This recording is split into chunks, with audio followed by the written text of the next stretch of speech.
ಎಲ್ಲರೂ ಸೇರಿ ಬರುವ ತನಕ 472ನೇ ಸಂಗೀತವನ್ನು ಅರ್ಥೋಣ. ಯೆಹೋವನೇ ಒದಗಿಸುವಾತನೇ ನೀ ಸಾಕು ಸಾಕು. 472.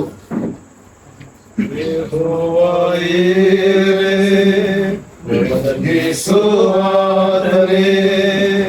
ನೀ ಸಾಕು ನೀ ಸಾಕೆ ನನಗೆ. ಯೆಹೋವ ರಾಫ ಆರೋಗ್ಯದಾತನೇ ನಿನ್ಗಾಯದಿ ಗುಣವಾದೆನು.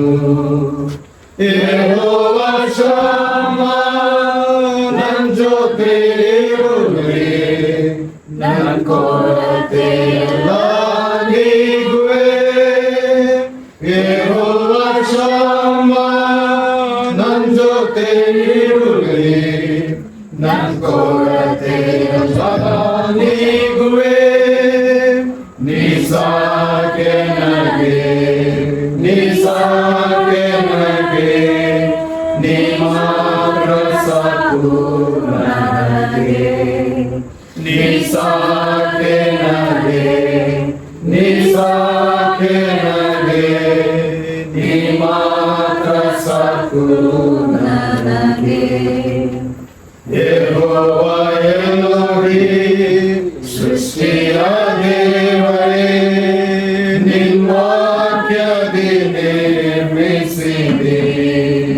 ಪರಿಶುದ್ಧ ಕರ್ತನೇ, ಉನ್ನತ ದೇವರೇ, ನೀನಲ್ಲದೆ ದೇವರಿಲ್ಲ. ಯೆಹೋವ ಶಾಲೋಮ್ ನಿನ್ ಸಮಾಧಾನವ ನನ್ ಹೃದಯ ದೊಡ್ಡಂದಿರುವೆ. ಯೆಹೋವ ಶಾಲೋಮ್ ನಿನ್ ಸಮಾಧಾನವ ನನ್ ಹೃದಯ ದೊಡ್ಡಂದಿರುವೆ.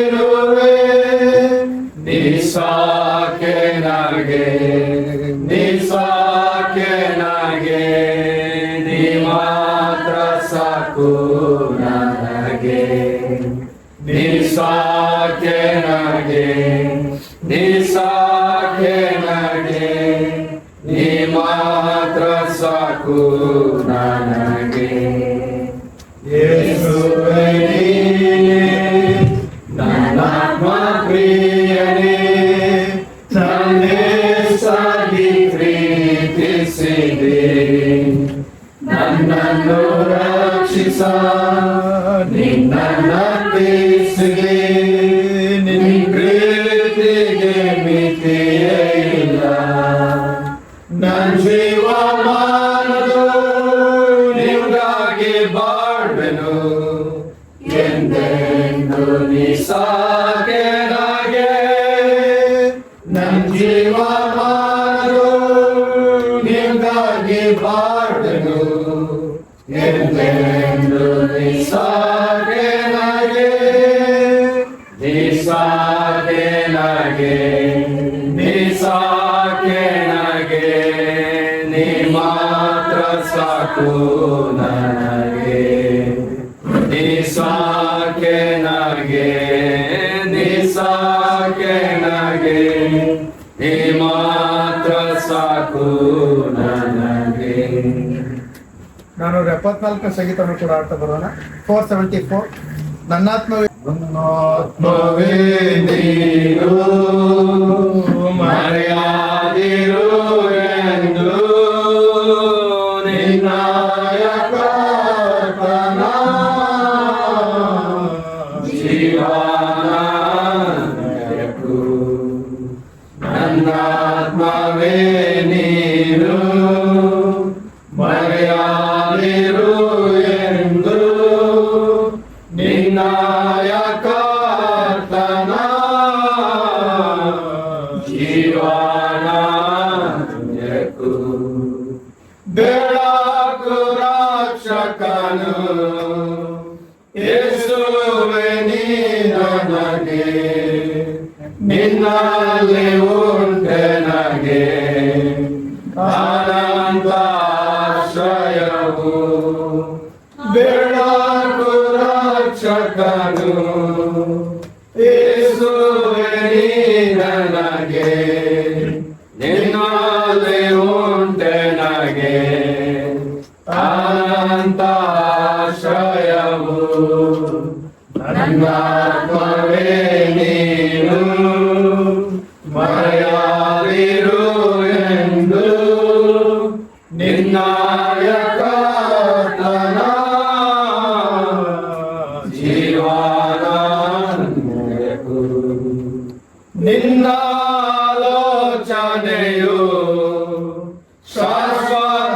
ಶಾಶ್ವತವಾದದ್ದು ನಿನ್ನ ಸಂಕಲ್ಪವು ಎಂದಿಗೂ ಕದಲಾದು ನಿನ್ನಾಲೋಚನೆಯು ಶಾಶ್ವತವಾದದ್ದು ನಿನ್ನ ಸಂಕಲ್ಪವು ಎಂದಿಗೂ ಕದಲಾದು ನನ್ನಾತ್ಮವೇ ನೀನು ಮರೆಯಾದಿರು ಎಂದು ನಿನ್ನಾಯ ಕರ್ತನ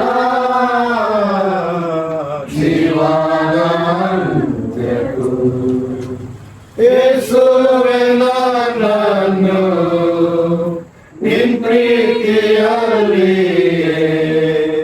ನಿಂಗಾಗಿ ಬಾಳಲು ಕೃಪೆಯಿಂದ ನಡೆಸು ಯೇಸುವೇ ನನ್ನನ್ನು ನಿನ್ ಪ್ರೀತಿಯಲ್ಲಿಯೇ ನಿಂಗಾಗಿ ಬಾಳಲು ಕೃಪೆಯಿಂದ ನಡೆಸು ನನ್ನಾತ್ಮವೇ ನೀನು ಮರೆಯಾದಿರು ಎಂದು ನಿನ್ನಾಯ ಕರ್ತನ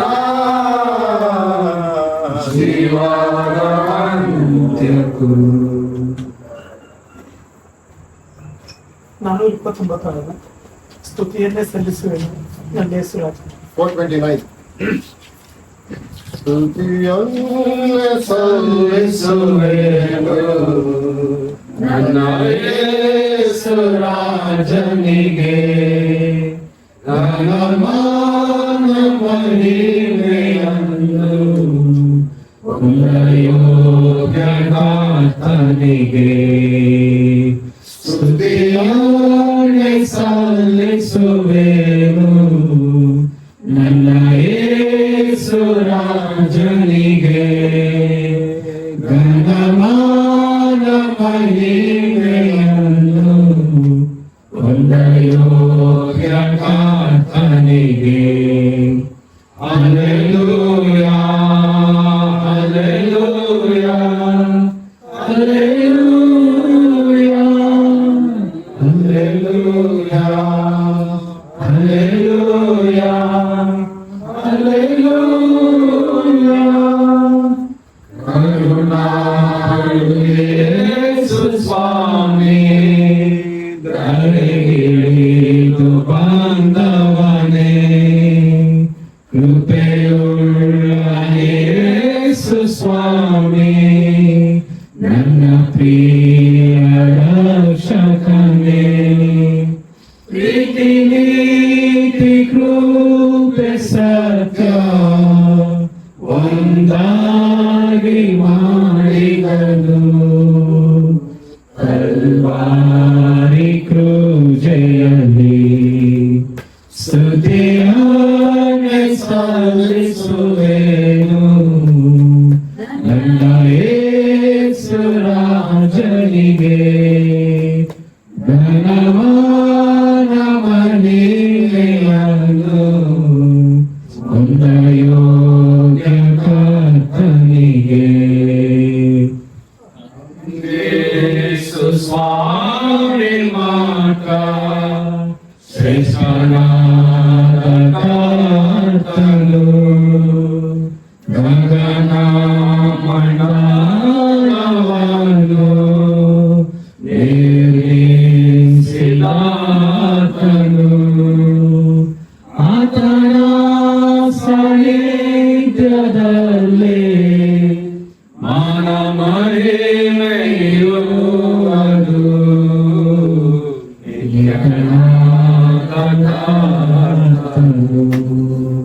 ಸ್ತುತಿಯಾನ ಸಲ್ಲಿಸುವೆನು ನನ್ನ ಯೇಸು ರಾಜನಿಗೆ ಘನಮಾನ ಮಹಿಮೆಯನ್ನು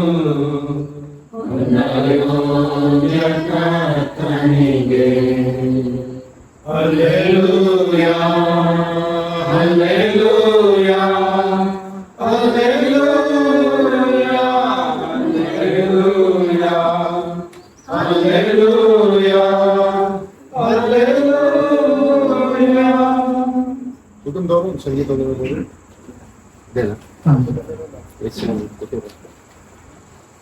ಯೇಸುವಿನ ನಾಮ ನನ್ನ ಪ್ರಾಣಕ್ಕೆ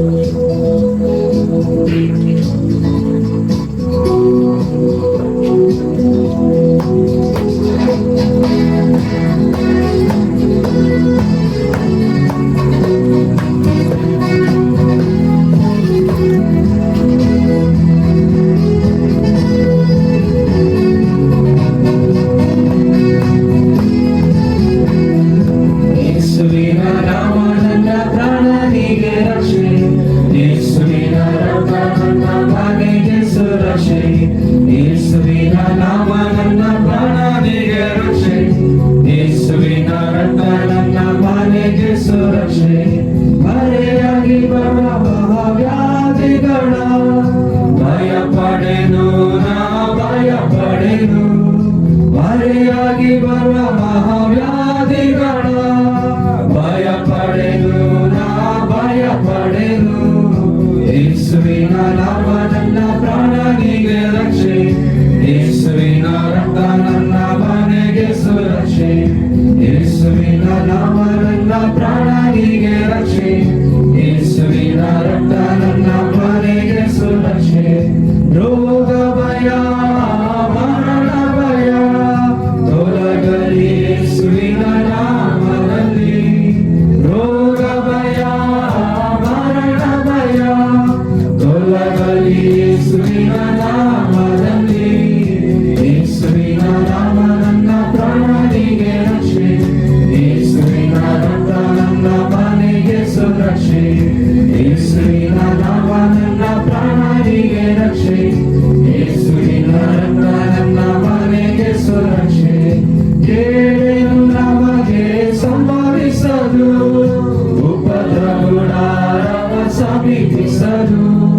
ಕೇಳೇನು ನಮಗೆ ಸಂಭವಿಸದು, ಉಪದ್ರವಗಳ ಸಮೀಪಿಸದು. ಯೇಸುವಿನ ನಾಮ ನನ್ನ ಪ್ರಾಣನಿಗೆ ರಕ್ಷೆ, ಯೇಸುವಿನ ರಕ್ತ ನನ್ನ ಮನೆಗೆ ಸುರಕ್ಷೆ. ಯೇಸುವಿನ ನಾಮ ನನ್ನ ಪ್ರಾಣನಿಗೆ ರಕ್ಷೆ, ಯೇಸುವಿನ ರಕ್ತ ನನ್ನ ಮನೆಗೆ ಸುರಕ್ಷೆ. ಪರಲೋಕ ಸೇನೆಯ ಕಾವಲಿದೆ, ಸರ್ವಾಧಿಕಾರಿಯ ರಕ್ಷಣೆ ಇದೆ. ಪರಲೋಕ ಸೇನೆಯ ಕಾವಲಿದೆ, ಸರ್ವಾಧಿಕಾರಿಯ ರಕ್ಷಣೆ ಇದೆ. ಯೇಸುವಿನ ನಾಮ ನನ್ನ ಪ್ರಾಣನಿಗೆ ರಕ್ಷೆ, ಯೇಸುವಿನ ರಕ್ತ ನನ್ನ ಮನೆಗೆ ಸುರಕ್ಷೆ. ಯೇಸುವಿನ ನಾಮ ನನ್ನ ಪ್ರಾಣನಿಗೆ ರಕ್ಷೆ, ಯೇಸುವಿನ ರಕ್ತ ನನ್ನ ಮನೆಗೆ ಸುರಕ್ಷೆ. ಕೊಂಡಾಡಿರಿ ಯೇಸುವಿನ ನಾಮವನ್ನು, ಮರೆಯಿರಿ ವ್ಯಾಧಿಯ ಹೆಸರುಗಳ. ಕೊಂಡಾಡಿರಿ ಯೇಸುವಿನ ನಾಮವನ್ನು, ಮರೆಯಿರಿ ವ್ಯಾಧಿಯ ಹೆಸರುಗಳ. ಯೇಸುವಿನ ನಾಮ ನನ್ನ ಪ್ರಾಣನಿಗೆ ರಕ್ಷೆ, ಯೇಸುವಿನ ರಕ್ತ ನನ್ನ ಮನೆಗೆ ಸುರಕ್ಷೆ. ಯೇಸುವಿನ ನಾಮ ನನ್ನ ಪ್ರಾಣನಿಗೆ ರಕ್ಷೆ, ಯೇಸುವಿನ ರಕ್ತ ನನ್ನ ಮನೆಗೆ ಸುರಕ್ಷೆ.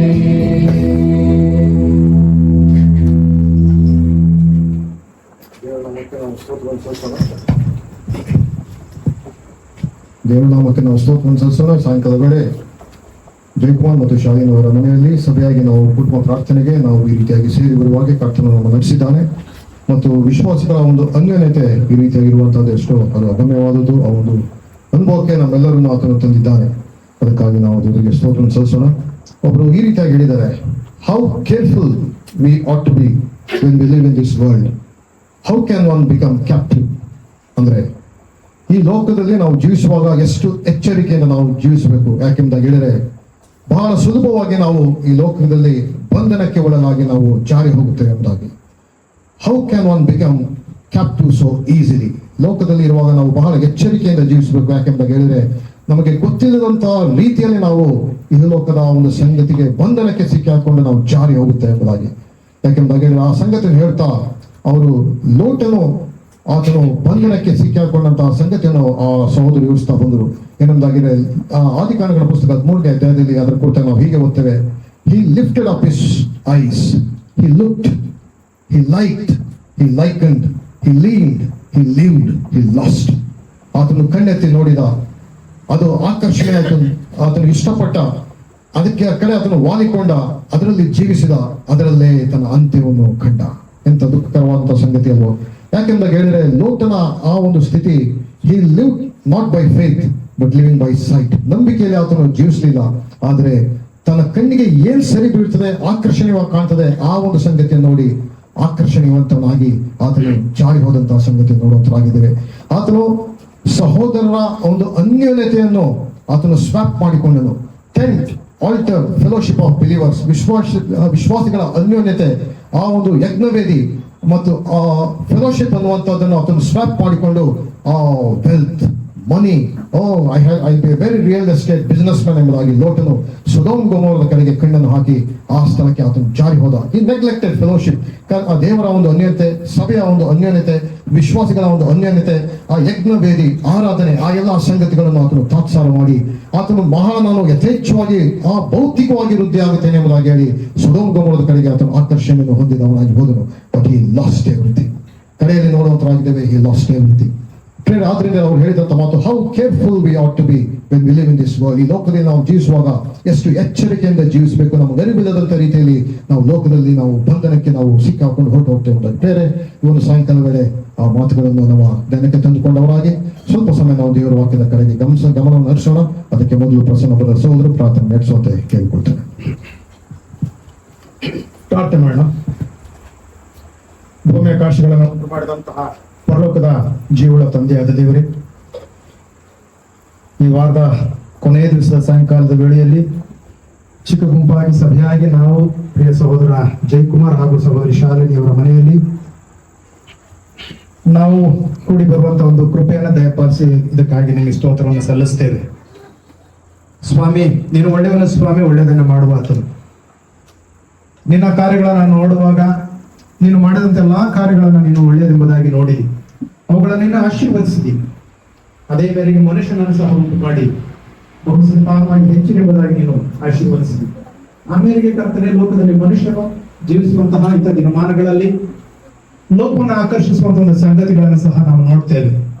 ಈಗ ತಾನೇ ಸಹೋದರ ತಿಳಿಸ್ತಾ ಬಂದಂತೆ ಎಲ್ಲೋಡನ ಒಂದು ಜೀವಿತವನ್ನು ನೋಡುವಾಗ ಆತನು ಆರಿಸಿಕೊಂಡಂತ ಒಂದು ಸ್ಥಳ ಯಾವುದಾಗಿತ್ತು ಎಂಬುದಾಗಿ ನಾವು ವಿವೇಚಿಸಿಕೊಳ್ಳುವಾಗ ಅದು ಲೋಕವನ್ನು ಸೂಚಿಸುವಂಥದ್ದು. ಒಂದು ವೇಳೆ ಪ್ರಿಯ ಕರ್ತನೆ, ನಾವು ಈ ಸಂದರ್ಭದಲ್ಲಿ ಅಂತ ಒಂದು ಸ್ಥಿತಿಯಲ್ಲಿಲ್ಲ, ಬದಲಾಗಿ ನಾವು ನಿನ್ನ ಸನ್ನಿಧಾನವನ್ನು ಆರಿಸಿಕೊಂಡಿದ್ದೇವೆ. ವಿಶ್ವಾಸಿಗಳಾದ ನಾವು ನಿನ್ನ ನಾಮವನ್ನು ಘನಪಡಿಸುವಂತೆಯೂ ನಿನ್ನ ಸನ್ನಿಧಿಯನ್ನು ಬಯಸುವವರಾಗಿ ನಿನ್ನ ಸನ್ನಿಧಾನದಲ್ಲಿ ಬರುವಂತೆ ನಮ್ಮೆಲ್ಲರನ್ನ ನಡೆಸಿದ ಇದಕ್ಕಾಗಿ ಸ್ತೋತ್ರ ಸ್ವಾಮಿ. ನಿನ್ನೆಲ್ಲ ಉಪಕಾರಗಳನ್ನು ನಾವು ಸ್ಮರಿಸಿಕೊಳ್ತೇವೆ ಸ್ವಾಮಿ.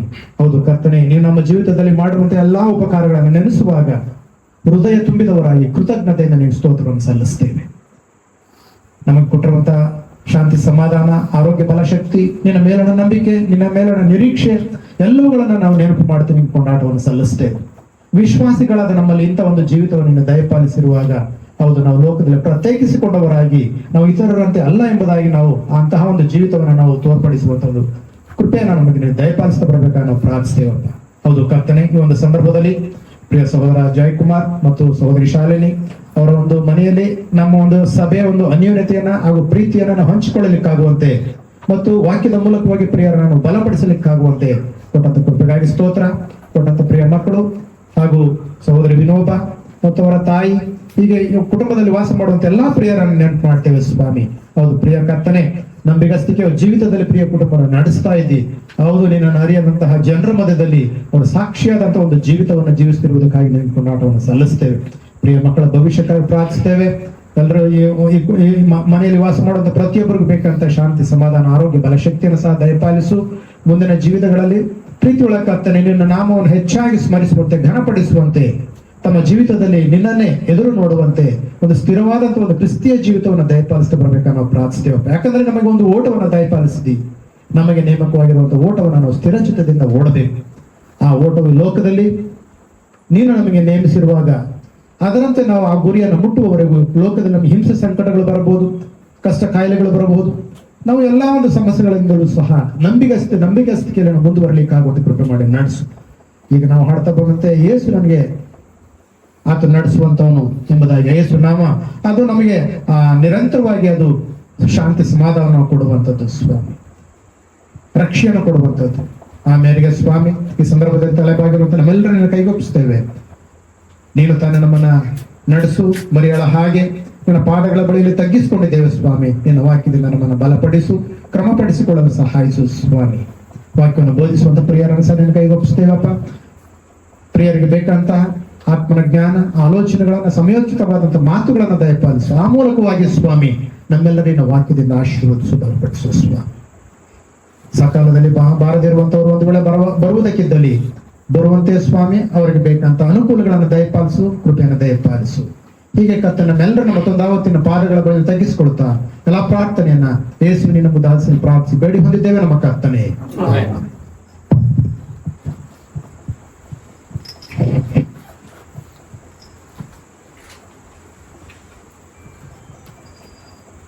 ಕರ್ತನ ಘನವುಳ್ಳ ನಾಮಕ್ಕೆ ಸ್ತೋತ್ರ ಉಂಟಾಗಲಿ. ಈ ಸಂಜೆ ವೇಳೆ ಸಹೋದರ ಜಯಕುಮಾರ್, ಸಹೋದರಿ ಶಾಲಿನಿ ಮತ್ತು ಆ ಕುಟುಂಬದವರೊಂದಿಗೆ ಅವರ ಮನೆಯಲ್ಲಿ ಈ ರೀತಿಯಾಗಿ ನಾವು ಸಭೆಯಾಗಿ ಕೂಡಿಕೊಳ್ಳುವಂತೆ ಕರ್ತನು ಕೃಪೆಯಿಂದ ನಡೆಸಿದ್ದಾನೆ. ಆತನಿಗೆ ನಾವು ಸ್ತೋತ್ರ ಸಲ್ಲಿಸ್ತಾ ನಾವು ಸ್ವಲ್ಪ ಹೊತ್ತು ವಾಕ್ಯ ಧ್ಯಾನ ಮಾಡುವಾಗ ವಿಶ್ವಾಸಿಗಳು ಈ ಲೋಕದಲ್ಲಿ ನಾವು ಇರಿಸಲ್ಪಟ್ಟಿದ್ದೇವೆ. ಸ್ವಲ್ಪ ಕಾಲದ ಒಂದು ಜೀವಿತವನ್ನು ದೇವರು ನಮಗೆ ನೇಮಿಸಿದ್ದಾನೆ. ಹೀಗಿರುವಾಗ ಯಾವುದೇ ಸಂದರ್ಭದಲ್ಲಾದರೂ ಕೂಡ, ಅಂದರೆ ಈ ಲೋಕದಿಂದ ಪ್ರತ್ಯೇಕಿಸಿ ನಮ್ಮನ್ನು ಇರಿಸಿರುವಾಗ ಯಾವುದೇ ಸಂದರ್ಭದಲ್ಲೂ ಕೂಡ ನಮ್ಮನ್ನು ಸುಲಭವಾಗಿ ಈ ಲೋಕದೊಂದಿಗೆ ಬೀಳಿಸುವುದಕ್ಕೆ ಸೈತಾನನು ಯಾವಾಗಲೂ ಅವನು ಎಚ್ಚರವಾಗಿದ್ದುಕೊಂಡು ಕಾರ್ಯ ಮಾಡುವಂತವನಾಗಿದ್ದಾನೆ. ಆದರೆ ನಾವು ಹೊಂದಿರುವಂತಹ ಬಲ, ನಾವು ಹೊಂದಿರುವಂತಹ ಸಾಮರ್ಥ್ಯ ಅದು ಸೈತಾನನನ್ನ ಜಯಿಸಿದಂಥ, ಲೋಕವನ್ನ ಜಯಿಸಿದಂಥ ನಮ್ಮ ರಕ್ಷಕನಾದ ಯೇಸು ಕ್ರಿಸ್ತನ ಹೆಸರು. ಆತನ ಹೆಸರಿನಲ್ಲಿ ನಾವು ಈ ಲೋಕದಲ್ಲಿ ಜೀವಿಸ್ತಾ ಇರುವಾಗ ನಾವು ಎಷ್ಟೋ ಸುರಕ್ಷಿತವಾಗಿ ಇರುವಂಥವರಾಗಿದ್ದೇವೆ. ನಾವು ಸ್ವಲ್ಪ ಹೊತ್ತಿನ ಧ್ಯಾನಕ್ಕಾಗಿ ನಾವು ಕೀರ್ತನೆಗಳ ಗ್ರಂಥದಲ್ಲಿ ಕೆಲವು ವಚನಗಳನ್ನು ನಾವು ನೋಡ್ತಾ ಬರೋಣ. ವಿಶ್ವಾಸಿಗಳಾದ ನಾವು ಈ ಲೋಕದಲ್ಲಿ ಜೀವಿಸುವಾಗ ನಮ್ಮ ಸುತ್ತಮುತ್ತ ಅನೇಕ ತರದ ಜನಾಂಗದವರನ್ನ ನಾವು ಕಾಣುವಂಥವರಾಗಿದ್ದೇವೆ. ಅವರಲ್ಲಿ ಅನೇಕರು ಕ್ರೈಸ್ತ ವಿಶ್ವಾಸಿಗಳಿಗಿಂತಲೂ ಸತ್ಯವಂತರಾಗಿ, ಪ್ರಾಮಾಣಿಕರಾಗಿ ಜೀವಿಸುವುದನ್ನು ನಾವು ಕಾಣ್ತೇವೆ. ಕೆಲವರು ಒಂದು ವೇಳೆ ಅವರು ಲೋಕದವರಾಗಿ ಅವರು ಜೀವಿಸುವಂಥವರಾಗಿದ್ದಾರೆ. ದುಷ್ಟರಾಗಿ, ಅಕ್ರಮವಾಗಿ ಅವರು ಜೀವಿಸುವಂಥವರಾಗಿದ್ದಾರೆ. ಇಂಥ ದುಷ್ಟರು, ಅವರು ಕೆಟ್ಟ ನಡತೆ ಉಳ್ಳವರು, ಅವರು ಈ ಲೋಕದಲ್ಲಿ ಅವರ ಜಾಗ, ಅವರ ಸ್ಥಳ, ಅವರ ಲೋಕ, ಅವರೆಷ್ಟೋ ಸುರಕ್ಷಿತವಾಗಿ ಏಳಿಗೆ ಹೊಂದುತ್ತಾ, ಅಭಿವೃದ್ಧಿ ಹೊಂದುತ್ತಾ ಅವರು ಜೀವಿಸುವಂಥವರಾಗಿದ್ದಾರೆ. ಆದರೆ ವಿಶ್ವಾಸಿಗಳಾದ ನಾವು ಅವರ ಗೊಡವೆಗೆ ಹೋಗದೆ, ಅವರ ಸಹವಾಸ ಮಾಡದೆ ಈ ಲೋಕದಲ್ಲಿ ಜೀವಿಸಬೇಕೆಂಬಂತ ಸಂಗತಿಗಳನ್ನು ನಾವು 37ನೇ ಕೀರ್ತನೆಯಲ್ಲಿ ಕೆಲವು ವಚನ ಭಾಗವನ್ನು ನಾವು ಓದ್ತಾ ಬರೋಣ. ಕೆಟ್ಟ ನಡತೆಯವರನ್ನ ನೋಡಿ ಉರಿಗೊಳ್ಳಬೇಡ, ದುರಾಚಾರಿಗಳಿಗೋಸ್ಕರ ಹೊಟ್ಟೆ ಕಿಚ್ಚು ಪಡಬೇಡ. ಅವರು ಹುಲ್ಲಿನಂತೆ ಬೇಗ ಒಣಗಿ ಹೋಗುವರು, ಸೊಪ್ಪಿನ ಪಲ್ಯದಂತೆ ಬಾಡಿ ಹೋಗುವರು. ಯೆಹೋವನಲ್ಲಿ ಭರವಸವಿಟ್ಟು ಒಳ್ಳೆಯದನ್ನು ಮಾಡು, ದೇಶದಲ್ಲಿ ವಾಸವಾಗಿದ್ದು ನಂಬಿಕೆಯನ್ನ ಅನುಸರಿಸು, ಆಗ ಯೆಹೋವನಲ್ಲಿ ಸಂತೋಷಿಸುವಿ ಮತ್ತು ಆತನು ನಿನ್ನ ಇಷ್ಟಾರ್ಥಗಳನ್ನು ನೆರವೇರಿಸುವನು ಎಂಬುದಾಗಿ ನಾವು ನೋಡ್ತೇವೆ. ಹಾಗೆ 5ನೇ ವಚನದಲ್ಲಿ ಕೂಡ ನಿನ್ನ ಭೂಯಾತ್ರೆಯ ಚಿಂತೆಯನ್ನು ಯೆಹೋವನಿಗೆ ವಹಿಸಿಬಿಟ್ಟು ಭರವಸದಿಂದಿರು, ಆತನೇ ಅದನ್ನು ಸಾಗಿಸುವನು ಎಂಬುದಾಗಿ ನಾವು ವಾಕ್ಯದಲ್ಲಿ ನಾವು ನೋಡುವಂಥವರಾಗಿದ್ದೇವೆ. ಈ ಲೋಕದಲ್ಲಿರುವಂಥ ಲೋಕದ ಜನರ ಜೊತೆಯಲ್ಲಿ ಜೀವಿಸುವುದಕ್ಕಾಗಿಯೇ ನಮ್ಮನ್ನ ಈ ಲೋಕದಲ್ಲಿ ನಾವು ಇರಿಸಲ್ಪಟ್ಟಿದ್ದೇವೆ. ಲೋಕದೊಂದಿಗೆ ನಾವು ಅವರ ಜೊತೆಯಲ್ಲೇ, ಅವರ ಮಧ್ಯದಲ್ಲೇ ಜೀವಿಸುವಂಥವರಾಗಿದ್ದೇವೆ ಈ ಲೋಕವನ್ನು ಬಿಡುವ ತನಕ. ಆದರೆ ಈ ಲೋಕದವರ ನಡೆ ನುಡಿಗಳನ್ನ, ಅವರ ಕ್ರಿಯೆಗಳನ್ನ ನಾವು ನೋಡಿ ಹೇಗಿದೆ ನಮ್ಮ ಮನಸ್ಥಿತಿ ಎಂಬುದನ್ನ ನಾವು ಪರೀಕ್ಷೆ ಮಾಡ್ಕೊಳ್ಬೇಕಾಗಿದೆ ಪ್ರಿಯರೇ. ಸದ್ಭಕ್ತರು, ದೇವರಿಂದ ಕರೆಯಲ್ಪಟ್ಟವರು ಯಾವಾಗಲೂ ನಂಬಿಕೆಯಿಂದಲೇ ಜೀವಿಸಬೇಕು. ದೇವರ ಮೇಲೆ ಭರವಸೆ ಬಿಟ್ಟವರಾಗಿ ಭಯಭಕ್ತಿಯಿಂದ ನಾವು ಜೀವಿಸಬೇಕೆಂಬುದಾಗಿ ಈ ವಾಕ್ಯ ನಮ್ಮನ್ನ ಪ್ರಬೋಧಿಸುವಂಥದ್ದಾಗಿದೆ. ಯಾಕೆಂದ್ರೆ ದೇವರು ನಮಗೋಸ್ಕರ ಚಿಂತಿಸುವಾತನಾಗಿದ್ದಾನೆ. ದೇವರು ನಮ್ಮನ್ನ ಯಾವಾಗಲೂ ತನ್ನ ಕಣ್ಗಾವಲಿನಲ್ಲಿ ಇರಿಸಿರುವಂತವನಾಗಿದ್ದಾನೆ. ತನ್ನ ಕಣ್ಣಿನ ಗುಡ್ಡೆಯಂತೆ ನಮ್ಮನ್ನ ಸಂರಕ್ಷಿಸುವಾತನು ನಮಗಿದ್ದಾನೆ. ಹೀಗಿರುವುದರಿಂದ ವಿಶ್ವಾಸಿಗಳಾದ ನಾವು ಈ ಲೋಕದಲ್ಲಿ ಜೀವಿಸುವಾಗ ಈ ಲೋಕದವರ ಏಳ್ಗೆಯನ್ನ, ಈ ಲೋಕದವರ ಅಭಿವೃದ್ಧಿಯನ್ನ ಕಂಡು ನಾವು ಅದಕ್ಕೋಸ್ಕರ ಒಂದು ವೇಳೆ ನಮ್ಮ ಮನಸ್ಸಿನಲ್ಲಿ, ನಮ್ಮ ಜೀವಿತದಲ್ಲಿ ಯಾವುದೇ ಲೌಕಿಕ ವ್ಯತ್ಯಾಸಗಳು ಕಂಡು ಬರದ ಹಾಗೆ ನಾವು ಜೀವಿಸಬೇಕೆಂಬಂತ ಸಂಗತಿಗಳನ್ನ ಈ ವಾಕ್ಯಗಳು ನಮಗೆ ತಿಳಿಸಿಕೊಡುವಂಥದ್ದಾಗಿದೆ ಪ್ರಿಯರೇ. ಅವರು ಅಭಿವೃದ್ಧಿ ಹೊಂದುವಾಗ, ಅವರು ಏಳ್ಗೆ ಹೊಂದುವಾಗ ಅವರನ್ನ ನೋಡಿ ಅನೇಕರಿಗೆ ಅಸೂಯೆ, ಬಾಧೆ, ಹೊಟ್ಟೆ ಕಿಚ್ಚು ಒಂದು ವೇಳೆ ಬರುವುದು ಸಹಜವೇ ಆಗಿದೆ. ಆದರೆ ನಾವು ವಿಶ್ವಾಸಿಗಳು ಇಂತಹ ಸ್ವಭಾವಗಳಿಂದ ನಾವು ದೂರ ಇರಬೇಕೆಂಬಂತಹ ಸಂಗತಿಯನ್ನ ಈ ವಾಕ್ಯ ನಮಗೆ ತಿಳಿಸ್ಕೊಡುವಂಥದ್ದಾಗಿದೆ. ಈ ಕೆಟ್ಟ ಗುಣಗಳನ್ನ ಬಿಟ್ಟು ಬಿಡಬೇಕು, ಕೆಟ್ಟದ್ದನ್ನ ನಾವು ಹೇಸುವಂತವರಾಗಿರ್ಬೇಕು. ಮತ್ತು ಈ ಲೋಕದಲ್ಲಿ ಅನ್ಯರ ಮಧ್ಯದಲ್ಲಿ ನಾವು ಜೀವಿಸುವಾಗ, ವಿರೋಧಿಸುವವರ ಮಧ್ಯದಲ್ಲಿ ಅವರೊಟ್ಟಿಗೆ ನಾವು ಜೀವಿಸುವುದಕ್ಕೆ, ಅವರ ಮಧ್ಯದಲ್ಲೇ ನಾವು ಜೀವಿಸುವುದಕ್ಕೆ ಕರ್ತನು ನಮ್ಮನ್ನು ಪ್ರತ್ಯೇಕವಾಗಿ ಕರೆದಿದ್ದಾನೆ ಪ್ರಿಯರೇ. ಮತ್ತು ಆತನು ನಮ್ಮನ್ನು ಕರೆದು ಅನೇಕ ಭರವಸೆಗಳನ್ನ, ಅನೇಕ ವಾಗ್ದಾನಗಳನ್ನ ನಮಗೆ ಕೊಟ್ಟು ನಾವು ಅನ್ಯರ ಜೊತೆ ಈ ಜೋಡಾಗದೆ ಜೀವಿಸುವುದಕ್ಕೆ ಬೇಕಾದಂತಹ ಬಲ, ಸಾಮರ್ಥ್ಯವನ್ನ ಆತನು ನಮಗೆ ಅನುಗ್ರಹ ಮಾಡಿದ್ದಾನೆ ಪ್ರಿಯರೇ. 37ನೇ ಕೀರ್ತನೆ ಪೂರ್ತಿ ಇದು ನಮಗೆ ಈ ರೀತಿಯಾದಂಥ ಒಂದು ಭರವಸೆಗಳನ್ನ, ವಾಗ್ದಾನಗಳನ್ನ ಅದು ನಮಗೆ ಕೊಟ್ಟಿರುವಂಥದ್ದನ್ನ ನಾವು ನೋಡ್ತೇವೆ ಪ್ರಿಯರೇ. ಕೆಟ್ಟ ನಡತೆಯವರನ್ನ ನೋಡಿ ಉರಿಗೊಳ್ಳಬೇಡ ಎಂಬುದಾಗಿ ವಾಕ್ಯ ನಮ್ಮನ್ನು ಪ್ರಬೋಧಿಸುವಂಥದ್ದಾಗಿದೆ. ನಾವು ಲೋಕದ ಕಡೆಗೆ ಯಾವ ರೀತಿ ರಿಯಾಕ್ಟ್ ಮಾಡುವಂಥವರಾಗಿದ್ದೇವೆ, ನಾವು ಹೇಗೆ ಅವರ ಒಂದು ಕಾರ್ಯಗಳಿಗೆ, ಅವರ ಕೃತ್ಯಗಳಿಗೆ ನಾವು ಪ್ರತಿಕ್ರಿಯೆ ಮಾಡುವಂಥವರಾಗಿದ್ದೇವೆ, ಲೋಕದ ಸಂಗತಿಗಳಿಗೆ ನಾವು ಯಾವ ರೀತಿ, ನಮ್ಮ ಮನಸ್ಥಿತಿ ಯಾವ ರೀತಿ ಅದು ಪ್ರತಿಕ್ರಿಯಿಸುವಂಥದ್ದಾಗಿದೆ ಎಂಬುದರ ಮೇಲೆ ನಾವು ಈ ಲೋಕದಲ್ಲಿ ಸರಾಗವಾಗಿ, ಸರಳವಾಗಿ ಜೀವಿಸುವುದಕ್ಕೆ ಅದು ನಮಗೆ ಸಹಾಯ ಮಾಡುವಂಥದ್ದಾಗಿದೆ. ಆ ಕೆಟ್ಟ ನಡತೆಯವರನ್ನು ನೋಡಿ ಉರಿಗೊಳ್ಳಬೇಡ, ದುರಾಚಾರಿಗಳಿಗೋಸ್ಕರ ಹೊಟ್ಟೆ ಕಿಚ್ಚು ಪಡಬೇಡ ಎಂಬುದಾಗಿ ದೇವರ ವಾಕ್ಯ ನಮ್ಮನ್ನು ಪ್ರಬೋಧಿಸುವಂಥದ್ದಾಗಿದೆ. ಯೆಹೋವನಲ್ಲಿ ಭರವಸವಿಟ್ಟು ಒಳ್ಳೆಯದನ್ನು ಮಾಡು ಎಂಬುದಾಗಿ ಅದು ನಮ್ಮನ್ನ ತುಂಬಾ ಒಂದು ಗಂಭೀರವಾಗಿ ಅದು ನಮ್ಮನ್ನ ಪ್ರಬೋಧಿಸುವಂಥದ್ದಾಗಿದೆ ಪ್ರಿಯರೇ. ಜ್ಞಾನೋಕ್ತಿಗಳ ಪುಸ್ತಕ 3ನೇ ಅಧ್ಯಾಯದ 31ನೇ ವಚನದಲ್ಲಿ ಕೂಡ ನಾವು ನೋಡ್ತೇವೆ, ಬಲಾತ್ಕಾರಿಯನ್ನ ನೋಡಿ ಹೊಟ್ಟೆ ಕಿಚ್ಚು ಪಡೆದಿರು ಎಂಬುದಾಗಿ, ಅವನ ನಡತೆಯನ್ನು ಎಷ್ಟು ಮಾತ್ರಕ್ಕೂ ಅನುಸರಿಸಬೇಡ ಎಂಬುದಾಗಿ. ಅವರು ಈ ಲೋಕದಲ್ಲಿ ತಮ್ಮದೇ ಲೋಕ ಆದ್ದರಿಂದ ತಮಗೆ ಅನುಕೂಲವಾದಂಥ ಸಂಗತಿಗಳು ಈ ಲೋಕದಲ್ಲಿ ಅವ್ರಿಗೆ ಇರೋದ್ರಿಂದ ಈ ಲೋಕ ಅವರನ್ನ ಸೇರಿಸಿಕೊಂಡು, ಅವರನ್ನ ಗೌರವಿಸಿ, ಅವ್ರನ್ನ ಮಾನ್ಯ ಮಾಡಿರುವುದರಿಂದ ಅವರು ಈ ಲೋಕದಲ್ಲಿ ತಮ್ಮದೇ ಆದ ರೀತಿಯಲ್ಲಿ ಜೀವಿಸುವಂತವರಾಗಿದ್ದಾರೆ. ಆದರೆ ಈ ಲೋಕ ನಮ್ಮದಲ್ಲ ಎಂಬುದಾಗಿ ನಾವು ಗ್ರಹಿಸಿಕೊಂಡಿದ್ದೇವೆ. ಈ ಲೋಕದಲ್ಲಿ ನಮಗೆ ಅನುಕೂಲಕರವಾದಂಥ ಯಾವುದೇ ಸಂಗತಿಗಳಿಲ್ಲ. ದೇವರ ವಾಕ್ಯ, ದೇವರ ವಾಗ್ದಾನಗಳು, ದೇವರು ನಮಗೆ ಕೊಟ್ಟಂತ ಒಂದು ಆಶ್ವಾಸನೆಗಳು, ಭರವಸೆಗಳು, ಇದು ತಾನೇ ನಮ್ಮ ಒಂದು ಪರಿಶುದ್ಧ ಜೀವಿತಕ್ಕೆ ಅದು ನಮಗೆ ಬಲವನ್ನು ಕೊಡುವಂಥದ್ದಾಗಿದೆ ಪ್ರಿಯರೇ.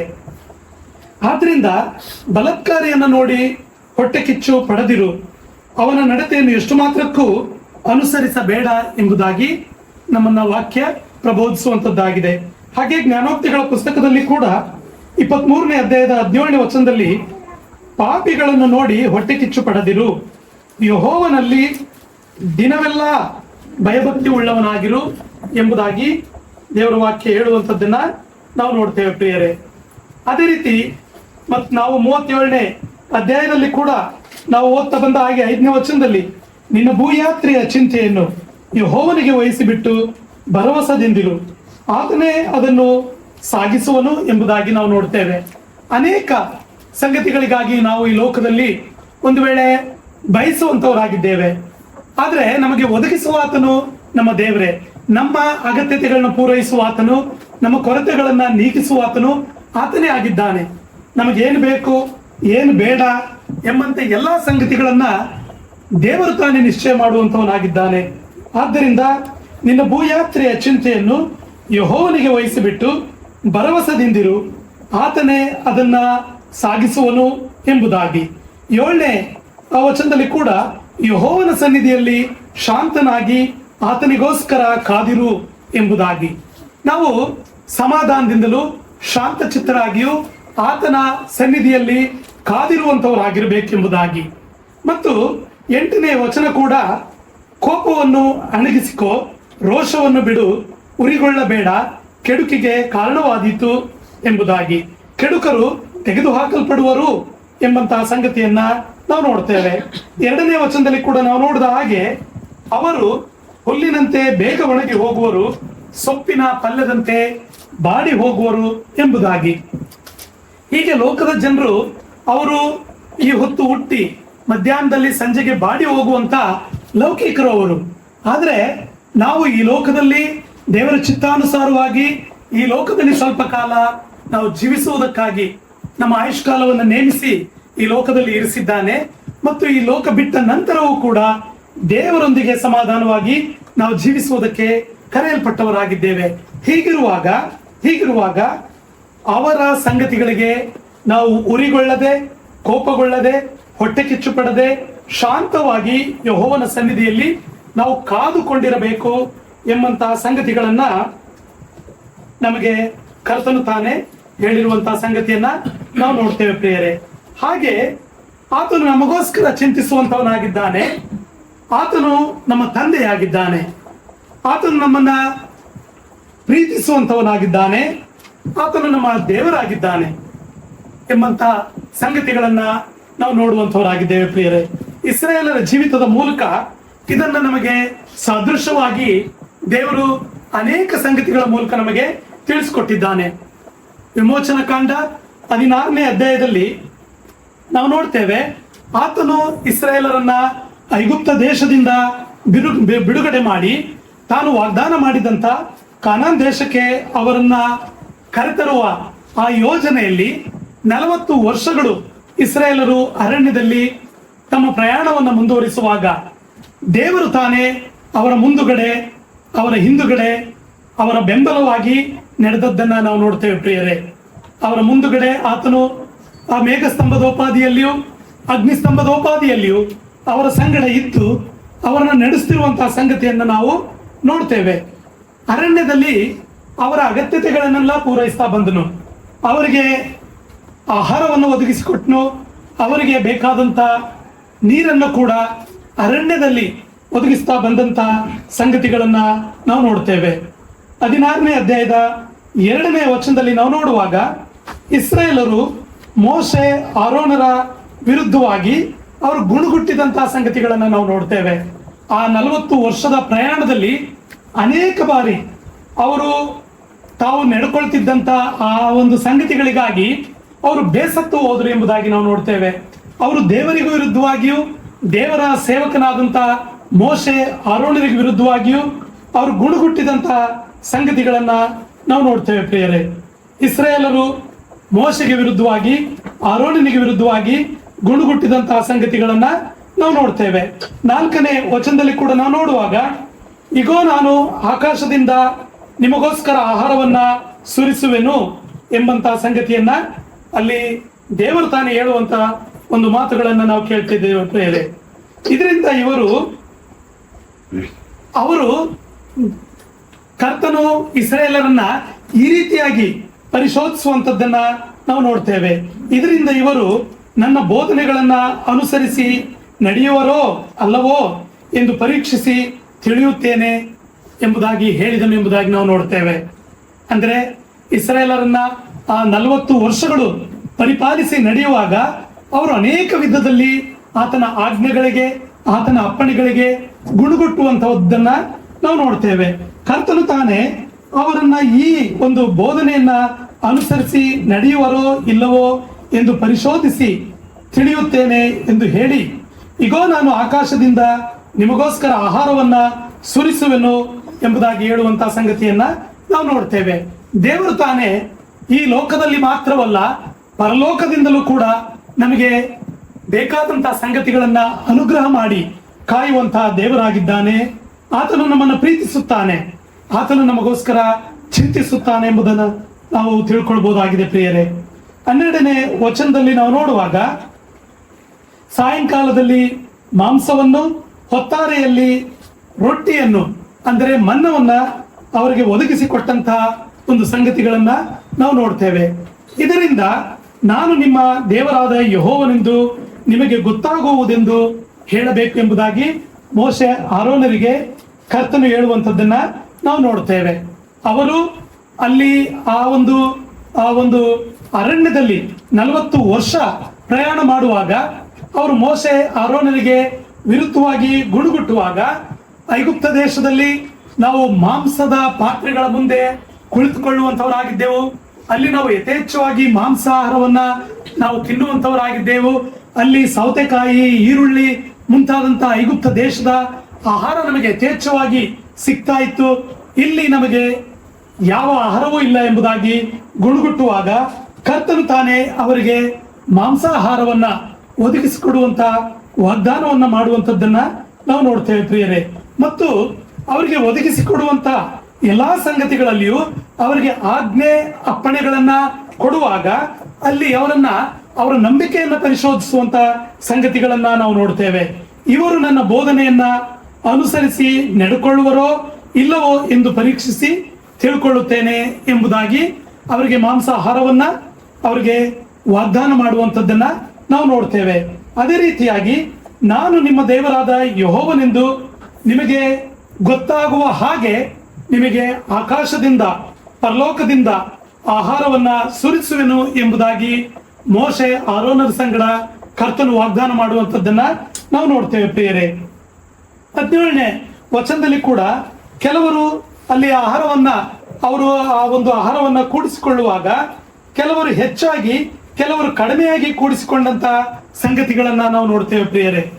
ಅದರಲ್ಲಿ 18ನೇ ವಚನದಲ್ಲಿ ಕೂಡ ನಾವು ನೋಡುವಾಗ, ಬಹಳ ಕೂಡಿಸಿದವನಿಗೆ ಏನು ಹೆಚ್ಚಾಗಲಿಲ್ಲ, ಸ್ವಲ್ಪ ಕೂಡಿಸಿದವನಿಗೆ ಏನು ಕಡಿಮೆ ಆಗಲಿಲ್ಲ ಎಂಬುದಾಗಿ ನಾವು ನೋಡ್ತೇವೆ.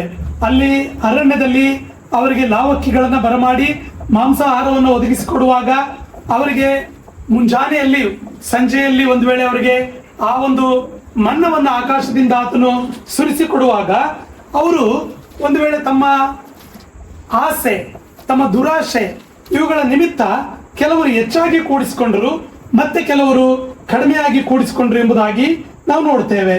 ಹೀಗೆ ಕೂಡಿಸಿಕೊಂಡಾಗ್ಲೂ ಕೂಡ ಕರ್ತನ ಒಂದು ಆಜ್ಞೆ ಅಪ್ಪಣೆ ಮೇರೆಗೆ ಬಹಳವಾಗಿ ಕೂಡಿಸಿಕೊಂಡವನಿಗೆ ಏನು ಹೆಚ್ಚಾಗಲಿಲ್ಲ, ಸ್ವಲ್ಪವಾಗಿ ಕೂಡಿಸಿಕೊಂಡವನಿಗೆ ಏನು ಕಡಿಮೆ ಆಗಲಿಲ್ಲ ಎಂಬುದಾಗಿ ನಾವು ನೋಡ್ತೇವೆ. ಯಾಕೆಂದ್ರೆ ತಕ್ಕಷ್ಟು ಆಹಾರ ಕೊಟ್ಟು ಅವರನ್ನ ಕಾಪಾಡುವುದಕ್ಕೆ ದೇವರು ತಾನೇ ಅಲ್ಲಿ ಮನಸ್ಸು ಮಾಡಿದವನಾಗಿದ್ದನು ಎಂಬುದಾಗಿ ನಾವು ನೋಡ್ತೇವೆ. ಯಾಕೆಂದ್ರೆ ಆ ಆಹಾರವು ಅದು ಒಂದು ದಿನದ ಮಟ್ಟಿಗೆ, ಅನುದಿನದ ಆಹಾರವಾಗಿ ಒಂದೊಂದು ದಿನಕ್ಕೆ ಎಷ್ಟೆಷ್ಟು ಬೇಕೋ ಅದನ್ನು ಮಾತ್ರವೇ ಅಲ್ಲಿ ದೇವರು ಒದಗಿಸುವಂತ ಕರ್ತನಾಗಿದ್ದಾನೆ. ಹೀಗಿರುವಾಗ ಅವರು ಒಂದು ವೇಳೆ ಕರ್ತನ ಚಿತ್ತಾನುಸಾರವಾಗಿ ನಡ್ಕೊಂಡವರಾಗಿ ದೇವರು ತಮಗೆ ಏನನ್ನ ಒದಗಿಸಿಕೊಟ್ಟನೋ, ಎಷ್ಟನ್ನು ಒದಗಿಸಿಕೊಟ್ಟನೋ ಅಷ್ಟರಲ್ಲಿ ಅವರು ದೇವರಿಗೆ ಸ್ತೋತ್ರ ಮಾಡುತ್ತಾ ಸಂತೃಪ್ತಿಯಿಂದ ಜೀವಿಸುವ ಹಾಗೆ ಆತನು ಬಯಸಿದನು. ಆದರೆ ಅವರು ಯಥೇಚ್ಛವಾಗಿ ಕೂಡಿಸಿಕೊಳ್ಳುವಂಥವ್ರು, ಒಂದು ವೇಳೆ ಕಡಿಮೆಯಾಗಿ ಕೂಡಿಸಿಕೊಳ್ಳುವಂಥವ್ರನ್ನು ಕೂಡ ನಾವು ಅಲ್ಲಿ ನೋಡ್ತೇವೆ. ಆದರೆ ಬಹಳವಾಗಿ ಕೂಡಿಸಿದವನಿಗೆ ಏನು ಹೆಚ್ಚಾಗಲಿಲ್ಲ, ಸ್ವಲ್ಪವಾಗಿ ಕೂಡಿಸಿದವನಿಗೆ ಏನೂ ಕಡಿಮೆ ಆಗಲಿಲ್ಲ ಎಂಬುದಾಗಿ ನಾವು ನೋಡ್ತೇವೆ. ಈ ಲೋಕದಲ್ಲಿಯೂ ಕೂಡ ಕರ್ತನು ಅನುದಿನದ ಆಹಾರವನ್ನ ತನ್ನ ಮಕ್ಕಳಿಗೆ ಕೊಡುವಂತವನಾಗಿದ್ದಾನೆ. ಸಾಕಷ್ಟು ತಕ್ಕಷ್ಟು ಭೋಜನ ಮಾಡಿಸುವಂತಹ ದೇವರು ನಮಗಿದ್ದಾನೆ. ಆತನು ನಮ್ಮ ತಂದೆಯಾಗಿದ್ದಾನೆ. ನಮಗೋಸ್ಕರ ಆತನು ಚಿಂತಿಸುವಂತವನಾಗಿದ್ದಾನೆ. ಆತನು ನಮ್ಮ ದೇವರಾಗಿದ್ದಾನೆ. ಆತನು ನಮ್ಮನ್ನ ಬಹಳವಾಗಿ ಪ್ರೀತಿ ಮಾಡುವಂತವನಾಗಿದ್ದಾನೆ ಎಂಬಂತಹ ಸಂಗತಿಗಳನ್ನ ನಾವು ನೋಡುವಂತವರಾಗಿದ್ದೇವೆ ಪ್ರಿಯರೇ. ಹಾಗೆ 22ನೇ ವಚನದಲ್ಲಿ ಕೂಡ ನಾವು ನೋಡುವಾಗ ಅವರು ವಾರವೆಲ್ಲ ಹೀಗೆ ಕೂಡಿಸಿಕೊಳ್ಳುವಂತವರಾಗಿದ್ದರು. 6ನೇ ದಿನ ಕೂಡಿಸಿಕೊಳ್ಳುವಲ್ಲಿ 2ರಷ್ಟು ಆಹಾರವು ಒಬ್ಬೊಬ್ಬನಿಗೆ ಕೊಡುವುದಾಗಿ ದೇವರು ವಾಗ್ದಾನ ಮಾಡಿದ್ದನು. ಪ್ರತಿದಿನ ಅವ್ರಿಗೆ ಎಷ್ಟು ಬೇಕೋ ಅಷ್ಟನ್ನ ಅವರು ಕೂಡಿಸಿಕೊಳ್ಳುವಂತವರಾಗಿದ್ದರು. ಆದರೆ 6ನೇ ದಿನ, ವಾರದ 6ನೇ ದಿನದಲ್ಲಿ ಅವರು ಕೂಡಿಸಿಕೊಳ್ಳುವಾಗ ಆ ಆಹಾರವು ಅದು 2ರಷ್ಟು ಅವರಿಗೆ ದೊರೆಯುವಂತದ್ದಾಗಿತ್ತು ಎಂಬುದಾಗಿ ನಾವು ನೋಡ್ತೇವೆ ಪ್ರಿಯರೇ. ಯಾಕೆಂದ್ರೆ ವಚನ ಭಾಗದಲ್ಲಿ ನಾವು ನೋಡಿದ ಹಾಗೆ ನಾಳೆ ವಿರಾಮ ಮಾಡಿಕೊಳ್ಳತಕ್ಕದ್ದು 7ನೇ ದಿನ ಯೆಹೋವನ ಪರಿಶುದ್ಧ ಸಬ್ಬತ್ ದಿನವಾಗಿದೆ ಎಂಬುದಾಗಿ ಆ ಒಂದು ವಾಕ್ಯ ಭಾಗದಲ್ಲಿ ನಾವು ನೋಡ್ತೇವೆ. 22ನೇ ವಚನವನ್ನ ದಯಮಾಡಿ ಓದಿದ್ದು. 6ನೇ ದಿನ ಕೂಡಿಸಿಕೊಳ್ಳುವಲ್ಲಿ 2ರಷ್ಟು ಆಹಾರವು ಅಂದರೆ ಒಬ್ಬೊಬ್ಬನಿಗೆ 2 ಗೋಮೇಜಿನ ಮೇರೆಗೆ ದೊರೆತದ್ದರಿಂದ ಸಮೂಹದ ಅಧಿಕಾರಿಗಳೆಲ್ಲರೂ ಮೋಶೆಯ ಬಳಿಗೆ ಬಂದು ಈ ಸಂಗತಿಯನ್ನು ತಿಳಿಸಿದರು. ಅಲ್ಲಿ 2ರಷ್ಟು ಆಹಾರ ಅವರಿಗೆ ಒಬ್ಬೊಬ್ಬನಿಗೆ ದೊರೆತದ್ದನ್ನ ನಾವು ನೋಡ್ತೇವೆ. ಅದನ್ನ ಅವರು ಆಶ್ಚರ್ಯವಾದ ರೀತಿಯಲ್ಲಿ ಅಲ್ಲಿ ಮೋಶೆ ಆರೋನರಿಗೆ ಅವರು ತಿಳಿಸುವಾಗ ನಾಳೆ ವಿರಾಮ ಮಾಡಿಕೊಳ್ಳತಕ್ಕದ್ದು, ನಾಳೆ ದೇವರು ನೇಮಿಸಿದಂತ ಸಬ್ಬತ್ ದಿನವಾಗಿದೆ ಎಂಬುದನ್ನ ನಾವು ನೋಡ್ತೇವೆ. 7ನೇ ದಿನ ಯೆಹೋವನ ಪರಿಶುದ್ಧ ಸಬ್ಬತ್ ದಿನವಾಗಿದೆ ಎಂಬುದನ್ನ ಅಲ್ಲಿ ದೇವರು ತಾನೇ ಪ್ರಕಟ ಮಾಡುವಂತದ್ದನ್ನ ನಾವು ನೋಡ್ತೇವೆ. 29ನೇ ವಚನವನ್ನು ನಾವು ಓದುವಾಗ ಸಬ್ಬತ್ ದಿನವನ್ನು ಆಚರಿಸಬೇಕೆಂಬ ಅಪ್ಪಣೆ ಮಾಡಿದ್ದರಿಂದಲೇ 6ನೇ ದಿನದಲ್ಲಿ 2 ದಿನದ ಆಹಾರವು ನಿಮಗೆ ದೊರಕುವಂತೆ ಅನುಗ್ರಹ ಮಾಡಿದ್ದೇನೆ ಎಂಬುದಾಗಿ 29ನೇ ವಚನವನ್ನು ಕೂಡ ಮಾಡಿ ಓದಬಹುದು. ನೀವು ಸಬ್ಬತ್ ದಿನವನ್ನು ಆಚರಿಸಬೇಕೆಂದು ನಾನು ಅಪ್ಪಣೆ ಮಾಡಿರುವುದರಿಂದಲೇ 6ನೇ ದಿನದಲ್ಲಿ 2 ದಿನದ ಆಹಾರವು ನಿಮಗೆ ದೊರಕುವಂತೆ ಅನುಗ್ರಹಿಸಿದ್ದೇನೆ. ನಿಮ್ಮಲ್ಲಿ ಪ್ರತಿಯೊಬ್ಬನು ತಾನಿರುವಲ್ಲಿಯೇ ಇರಬೇಕು. 7ನೇ ದಿನದಲ್ಲಿ ಒಬ್ಬನು ತನ್ನ ಸ್ಥಳವನ್ನು ಬಿಟ್ಟು ಹೊರಗೆ ಹೋಗಕೂಡದು ಎಂದು ಹೇಳಿದನು. ಆ ದಿನದಲ್ಲಿ 7ನೇ ದಿನದಲ್ಲಿ ದೇವಾರಾಧನೆ ಮಾಡುವುದಕ್ಕಾಗಿ ದೇವರು ನೇಮಿಸಿದ್ದನ್ನ ನಾವು ನೋಡ್ತೇವೆ ಪ್ರಿಯರೇ. ವಾರವೆಲ್ಲ ಪ್ರಯಾಣ ಮಾಡುವಂಥವರು, ವಾರವೆಲ್ಲ ತಮ್ಮ ಕೆಲಸ ಕಾರ್ಯಗಳಲ್ಲಿ ನಮ್ಮ ದಿನಗಳನ್ನ ಕಳೆಯುವಂಥದ್ದು ಮತ್ತು ವಾರದ ಮೊದಲನೇ ದಿನ ಕರ್ತರಿಗಾಗಿ ಮೀಸಲಿಟ್ಟಂತಹ ದಿನವನ್ನ ಅರಣ್ಯಕಾಂಡ, ವಿಮೋಚನ ಕಾಂಡಗಳಲ್ಲಿ ಹೀಗೆ ಪ್ರಯಾಣ ಮಾಡುವಾಗಲೇ ಕರ್ತನು ಅದನ್ನ ಪ್ರಕಟಿಸಿರುವಂತಹ ಸಂಗತಿಗಳನ್ನ ನಾವು ನೋಡ್ತೇವೆ. 29ನೇ ವಚನದಲ್ಲಿ ನಾವು ನೋಡಿದ ಹಾಗೆ ಸಬ್ಬತ್ ದಿನವನ್ನ ಆಚರಿಸಬೇಕೆಂಬ ಅಪ್ಪಣೆ ಮಾಡಿದ್ದರಿಂದಲೇ 6ನೇ ದಿನದಲ್ಲಿ 2 ದಿನದ ಆಹಾರವು ನಿಮಗೆ ದೊರಕುವಂತೆ ಅನುಗ್ರಹ ಮಾಡಿದ್ದೇನೆ ಎಂಬುದಾಗಿ ಕರ್ತನು ಹೇಳುವಂಥದ್ದನ್ನ ನಾವು ನೋಡ್ತೇವೆ. ಮತ್ತು 30ನೇ ವಚನದಲ್ಲಿ ಕೂಡ ನಾವು ನೋಡುವಾಗ 7ನೇ ದಿನ ದೇವಾರಾಧನೆ ಮಾಡುವ ದಿನ ಅದಾಗಿದೆ. ಅದು ಕರ್ತನಿಗೆ ಮೀಸಲಾದಂತಹ ದಿನ, ಕರ್ತನ ದಿನ, ದೇವರಿಗೆ ಮೀಸಲಾದಂತಹ ದಿನ ಎಂಬುದಾಗಿ ನಾವು ನೋಡ್ತೇವೆ. ದೇವರನ್ನ ಸನ್ಮಾನ ಮಾಡುವುದಕ್ಕಾಗಿ ಮೀಸಲಿಟ್ಟಂತಹ ದಿನ ಅದಾಗಿದೆ ಪ್ರಿಯರೇ.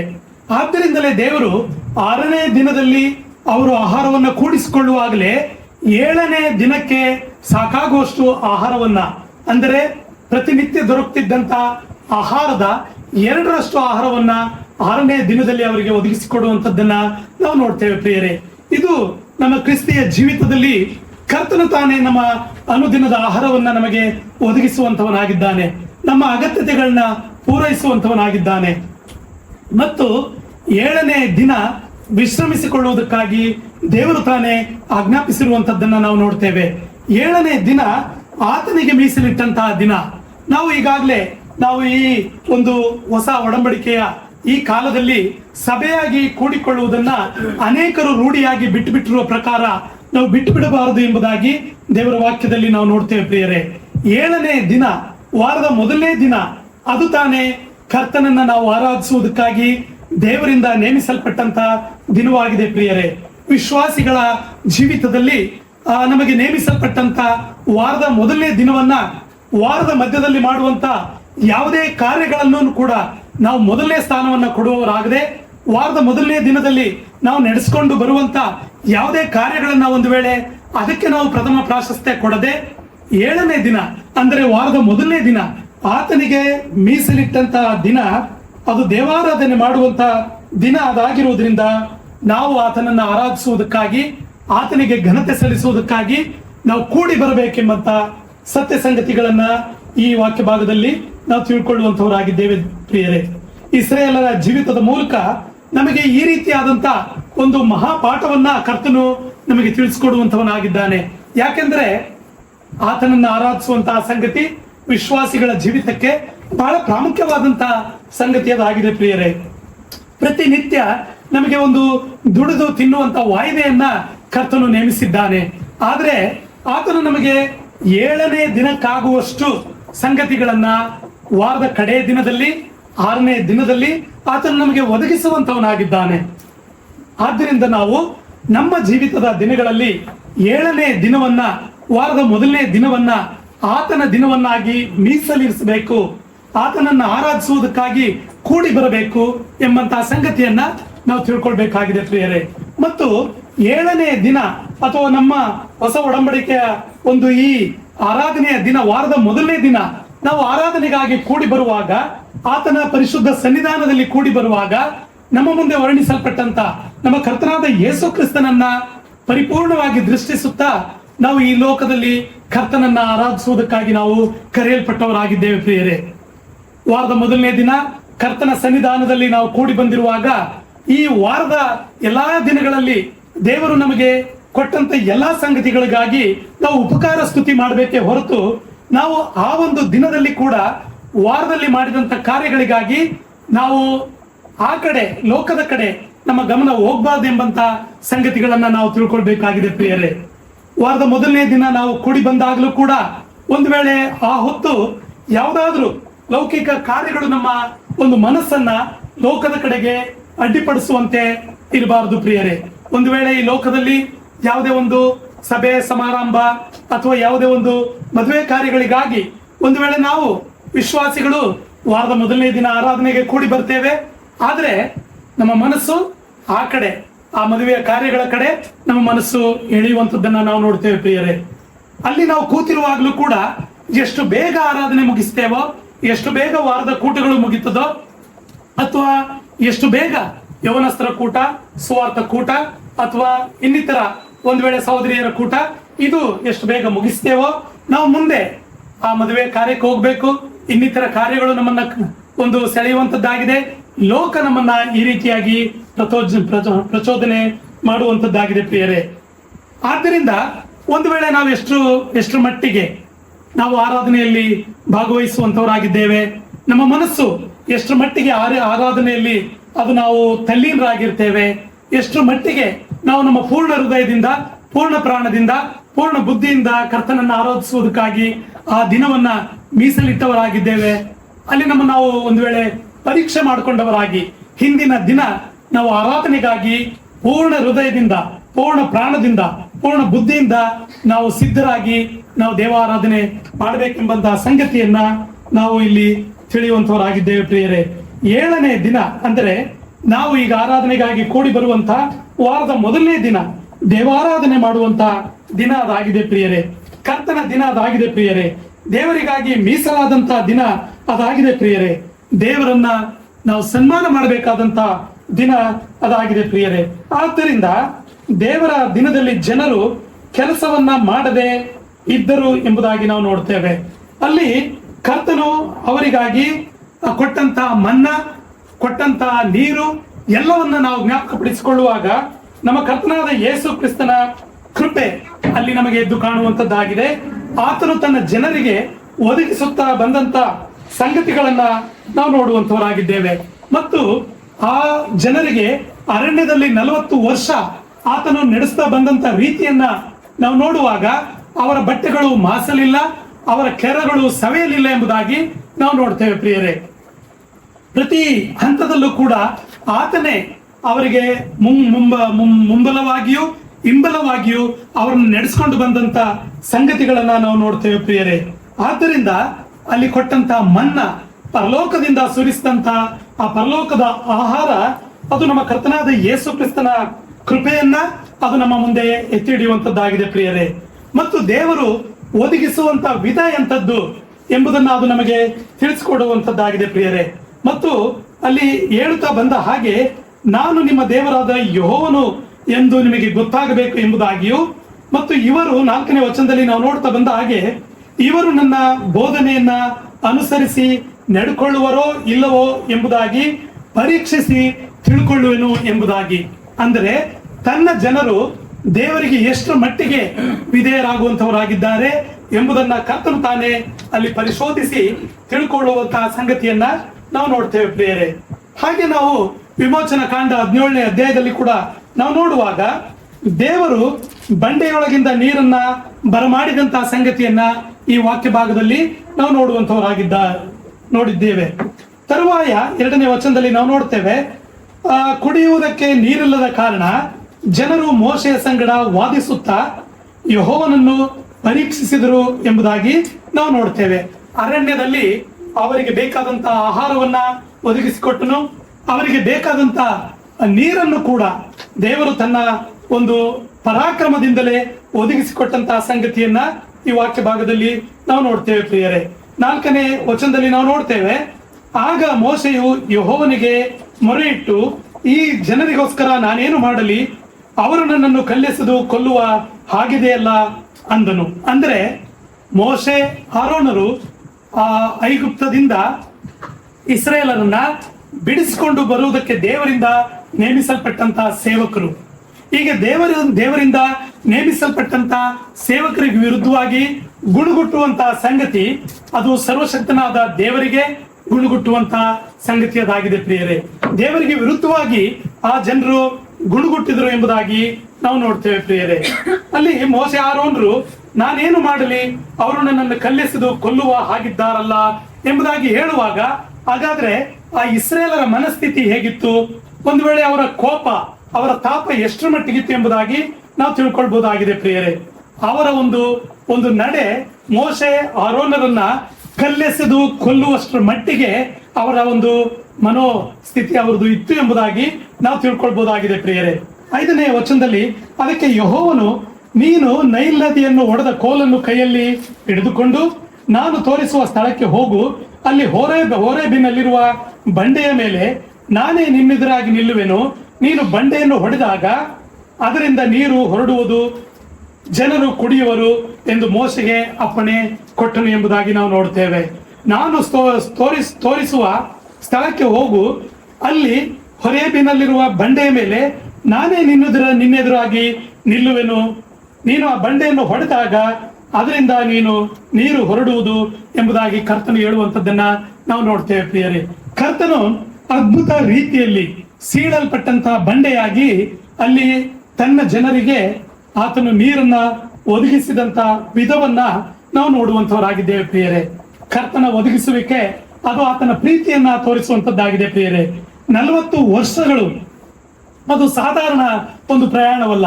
40 ವರ್ಷಗಳು ಅವರನ್ನು ಪರಿಪಾಲಿಸುತ್ತ ಬಂದಂತ ದೇವರು ತಾನೇ ಈ ಹೊತ್ತು ಕೂಡ ಜೀವಂತನಾಗಿ ಆತನು ಇರುವಂತವನಾಗಿದ್ದಾನೆ.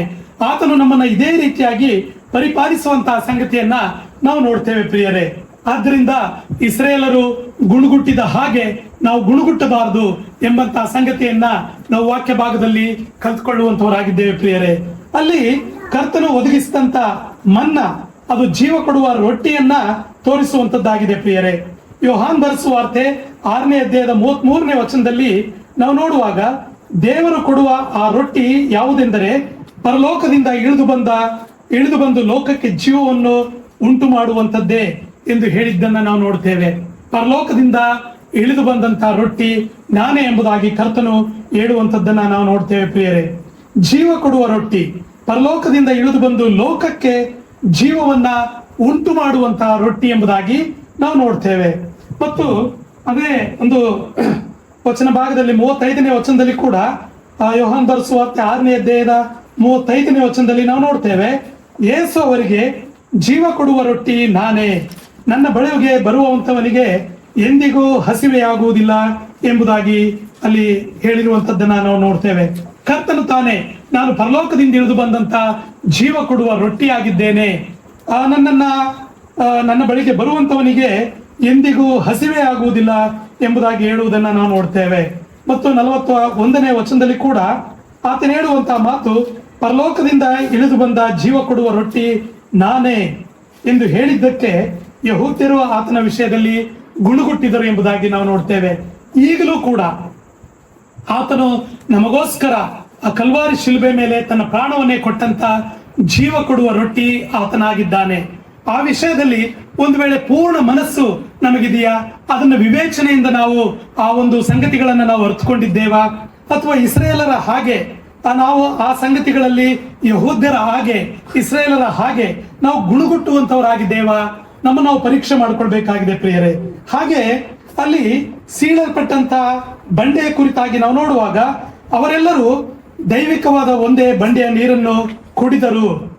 ಹೇಗೆಂದರೆ ಅವರ ಹಿಂದೆ ಹೋಗುತ್ತಿದ್ದಂತ ದೈವಿಕವಾದ ಬಂಡೆಯೊಳಗಿಂದ ಬಂದ ನೀರನ್ನ ಅವರು ಕುಡಿಯುತ್ತಿದ್ದರು ಎಂಬುದಾಗಿ ನಾವು 1ನೇ ಕೊರಿಂಥದವರಿಗೆ ಬರೆದ ಪತ್ರಿಕೆಯಲ್ಲಿ 10ನೇ ಅಧ್ಯಾಯದ 4ನೇ ವಚನದಲ್ಲಿ ನಾವು ನೋಡ್ತೇವೆ. ಅಂದ್ರೆ ಅದು ದೈವಿಕವಾದ ಬಂಡೆ, ಅದು ಕರ್ತನಾದ ಯೇಸು ಕ್ರಿಸ್ತನನ್ನ ತೋರಿಸುವಂತದ್ದಾಗಿದೆ.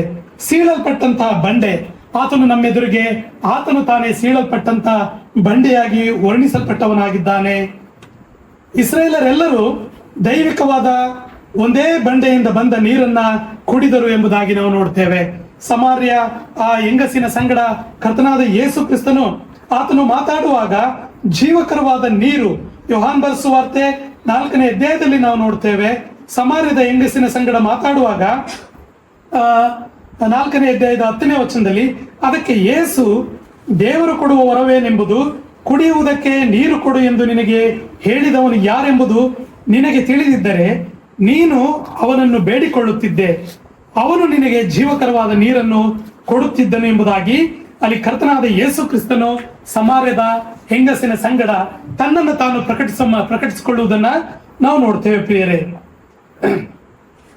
ಅವನು ನಿನಗೆ ಜೀವಕರವಾದ ನೀರನ್ನ ಕೊಡುತ್ತಿದ್ದನು ಎಂಬುದಾಗಿ ನಾವು ನೋಡ್ತೇವೆ. ಅದೇ ಅಧ್ಯಾಯದ 13ನೇ ವಚನದಲ್ಲಿ ನಾವು ನೋಡುವಾಗ ಯೇಸು ಆಕೆಗೆ, ಈ ನೀರನ್ನು ಕುಡಿದವರೆಲ್ಲರಿಗೆ ತಿರುಗಿ ನೀರಡಿಕೆಯಾಗುವುದು ಎಂಬುದಾಗಿಯೂ ನಾನು ಕೊಡುವ ನೀರನ್ನು ಕುಡಿದವನಿಗೆ ಎಂದಿಗೂ ನೀರಡಿಕೆಯಾಗುವುದಿಲ್ಲ ಎಂಬುದಾಗಿ ಕರ್ತನು ತಾನೇ ಹೇಳುವಂಥದ್ದನ್ನ ನಾವು ನೋಡ್ತೇವೆ. ಅವನಿಗೆ ಕೊಡುವ ನೀರು ನಾನು ಅವನಿಗೆ ಕೊಡುವ ನೀರು ಅವನಲ್ಲಿ ಉಕ್ಕುವ ಹೊರತೆಯಾಗಿದ್ದು ನಿತ್ಯ ಜೀವವನ್ನು ಉಂಟು ಮಾಡುವುದು ಎಂಬುದಾಗಿ ಹೇಳಿದನು. ತಾನೇ ಕರ್ತನಾದ ಯೇಸು ಕ್ರಿಸ್ತನು ತಾನೇ ತನ್ನನ್ನ ಪ್ರಕಟ ಮಾಡಿಕೊಳ್ಳುವಾಗ ಜೀವ ಕೊಡುವ ನೀರು ತಾನೇ ಆಗಿದ್ದೇನೆಂಬುದಾಗಿ ಆತನು ಹೇಳುವಂಥದ್ದನ್ನ ನಾವು ನೋಡ್ತೇವೆ. ಈ ಲೋಕದಿಂದ ಸಿಕ್ಕುವಂತಹ ನೀರು ಒಂದು ವೇಳೆ ತಿರುಗಿ ನೀರಡಿಕೆಯನ್ನ ಉಂಟು ಮಾಡುವಂತದ್ದಾಗಿದೆ. ಈ ಲೋಕದ ಅನ್ನ ಆಹಾರಗಳು ಮತ್ತೆ ಮತ್ತೆ ಹಸಿವನ್ನ ಉಂಟು ಮಾಡುವಂತದ್ದಾಗಿದೆ. ಆದ್ರೆ ಕರ್ತನಾದ ಯೇಸು ಕ್ರಿಸ್ತನು ಆತನು ಜೀವದ ರೊಟ್ಟಿಯಾಗಿದ್ದಾನೆ.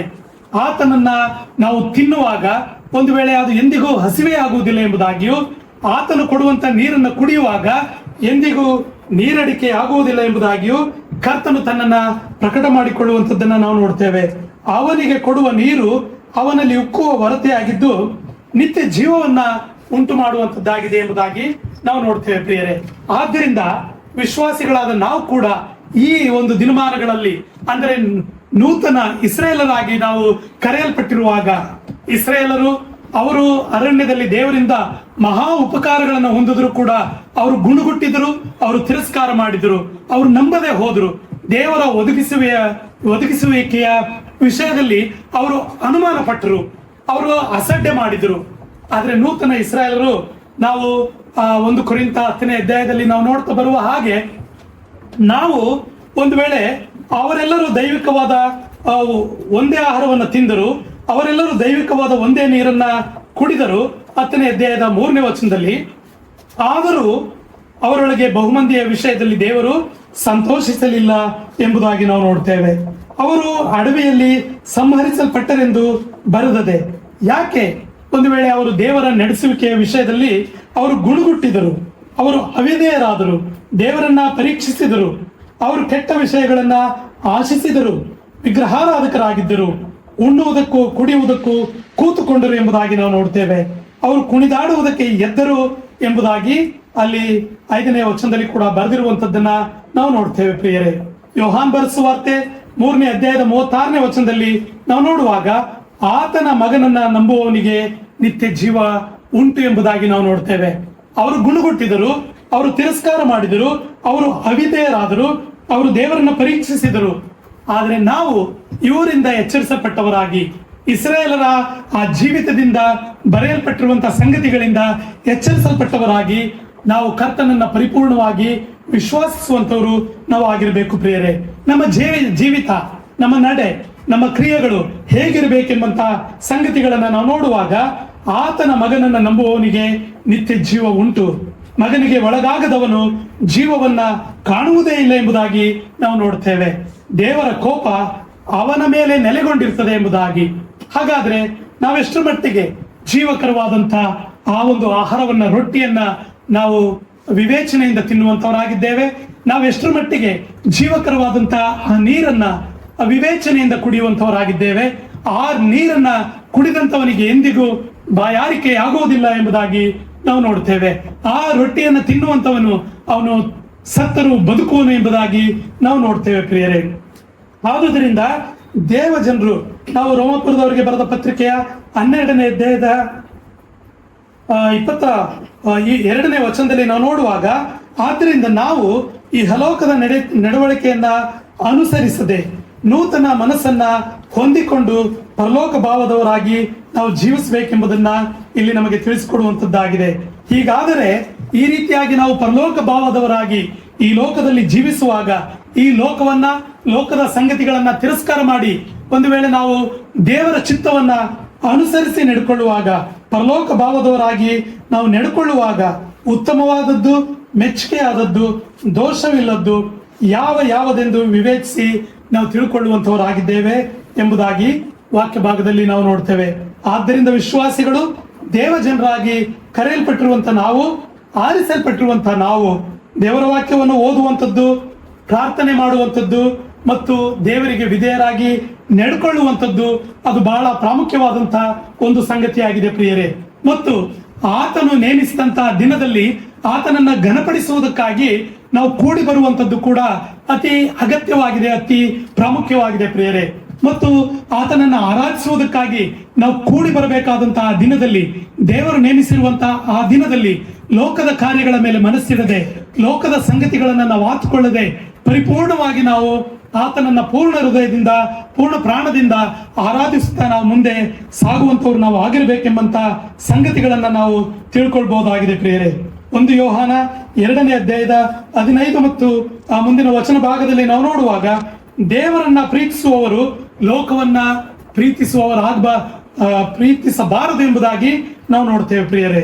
ಲೋಕವನ್ನಾಗ್ಲಿ, ಲೋಕದಲ್ಲಿರುವವುಗಳನ್ನಾಗ್ಲಿ ಪ್ರೀತಿಸಬೇಡ್ರಿ ಎಂಬುದಾಗಿ ಈ ವಚನ ಭಾಗದಲ್ಲಿ ಬರೆದಿರುವಂತದ್ದನ್ನ ನಾವು ನೋಡ್ತೇವೆ. ಲೋಕವು, ಅದರ ಆಶೆಯು ಗತಿಸಿ ಹೋಗುವಂತದ್ದಾಗಿದೆ. ಅದು ಬೆಂಕಿ ಗಂಧಕಗಳ ಒಂದು ಕೆರೆಗಾಗಿ ಇಡಲ್ಪಟ್ಟದ್ದಾಗಿದೆ ಎಂಬುದಾಗಿ ನಾವು ನೋಡ್ತೇವೆ. ಆದರೆ ದೇವರ ಚಿತ್ತವನ್ನ ನೆರವೇರಿಸುವಂತವನು ಎಂದೆಂದಿಗೂ ಇರುವಂತವನಾಗಿದ್ದಾನೆ ಎಂಬುದಾಗಿ ನಾವು ನೋಡ್ತೇವೆ. ಆದ್ದರಿಂದ ನಾವು ಪರೀಕ್ಷೆ ಮಾಡ್ಕೊಳ್ಳೋಣ. ವಿಶ್ವಾಸಿಗಳು ನಾವು ಹೇಗೆ ಜೀವಿಸಬೇಕು, ದೇವ ಜನರು ಯಾವ ರೀತಿಯಾಗಿ ನಡ್ಕೊಳ್ಬೇಕೆಂಬಂತ ಸಂಗತಿಗಳನ್ನ ನಾವು ಈ ಲೋಕದಲ್ಲಿ ಇರುವಾಗಲೇ ಪ್ರತ್ಯೇಕತೆಯನ್ನ ಕಾಪಾಡಿಕೊಂಡವರಾಗಿ ನಾವು ತಿಳ್ಕೊಳ್ಬಹುದಾಗಿದೆ ಪ್ರಿಯರೇ. ಲೋಕವನ್ನಾಗ್ಲಿ, ಲೋಕದಲ್ಲಿರುವವುಗಳನ್ನಾಗ್ಲಿ ಪ್ರೀತಿಸಬೇಡಿರಿ.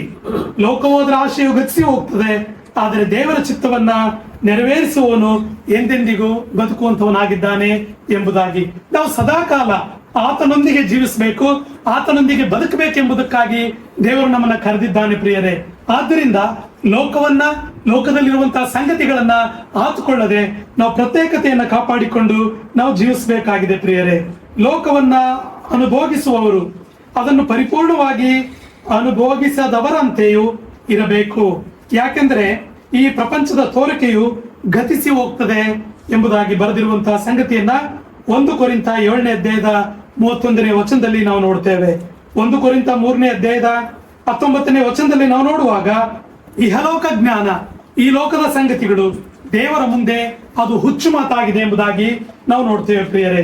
ಆದ್ದರಿಂದ ಲೋಕವನ್ನ ಅನುಭೋಗಿಸುವವರು ಅದನ್ನು ಪರಿಪೂರ್ಣವಾಗಿ ಆತುಕೊಳ್ಳದೆ, ಅದನ್ನು ಪರಿಪೂರ್ಣವಾಗಿ ಆಶ್ರಯಿಸಿಕೊಳ್ಳದೆ, ದೇವರು ತನ್ನ ಮಕ್ಕಳಿಗೆ ಈ ಲೋಕದಲ್ಲಿ ಏನೆಲ್ಲವನ್ನ ಕೊಟ್ಟಿದ್ದಾನೋ ಅದು ದೇವರಿಂದ ಬಂದಂತ ವರ ಎಂಬುದಾಗಿ ನಾವು ಅಷ್ಟು ಮಾತ್ರ ಅದನ್ನು ಉಪಯೋಗಿಸಿಕೊಳ್ಳುವಂತವರು ನಾವು ಆಗ್ಬೇಕು.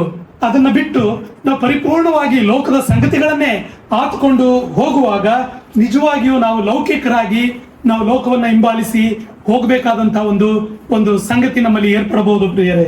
ಆದ್ದರಿಂದ ವಿಶ್ವಾಸಿಗಳು ದೇವರಿಗಾಗಿ ಜೀವಿಸಲು ಅವರ ಆಂತರ್ಯದ ಜೀವಿತ ಮತ್ತು ಅವರ ಒಂದು ಬಾಹ್ಯದ ಜೀವಿತ, ಅಂದ್ರೆ ಅವರ ನಡೆ ನುಡಿ, ಅವರ ಆಂತರ್ಯ ಎಲ್ಲವೂ ಯೇಸು ಕ್ರಿಸ್ತನ ಸಾರೂಪ್ಯಕ್ಕೆ ರೂಪಿತವಾಗಬೇಕೆಂಬಂತ ಸಂಗತಿಗಳನ್ನು ನಾವು ತಿಳ್ಕೊಂಡು ಈ ಲೋಕದಲ್ಲಿ ನಾವು ನೂತನ ಇಸ್ರಾಯೇಲರು ನಾವು ಹೇಗೆ ಜೀವಿಸಬೇಕೆಂಬಂತ ಸಂಗತಿಗಳನ್ನ ಅರ್ಥ ಮಾಡಿಕೊಂಡವರಾಗಿ ನಾವು ಈ ಲೋಕದಲ್ಲಿ ಕರ್ತನಿಗಾಗಿ ಜೀವಿಸಬೇಕಾಗಿದೆ ಪ್ರಿಯರೇ.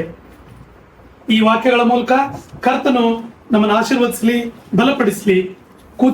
ಬಂದಿರುವಂತಹ ನಾವು ಪ್ರತಿಯೊಬ್ಬರೂ ಕೂಡ ಆತ್ಮಿಕವಾಗಿ ಬಲಗೊಂಡು ನಮ್ಮ ದಿನನಿತ್ಯದ ಜೀವಿತದಲ್ಲಿ ಯಥಾರ್ಥವಾಗಿ ನಾವು ಹೇಗೆ ಕರ್ತನನ್ನ ಮಹಿಮೆ ಪಡಿಸಬೇಕು, ಹೇಗೆ ಕರ್ತನನ್ನ ನಾವು ಆತ್ಕೊಳ್ಬೇಕೆಂಬಂತ ಸಂಗತಿಯನ್ನ ತಿಳ್ಕೊಂಡು ನಾವು ಮುಂದೆ ಸಾಗುವಂತವರಾಗಿರೋಣ.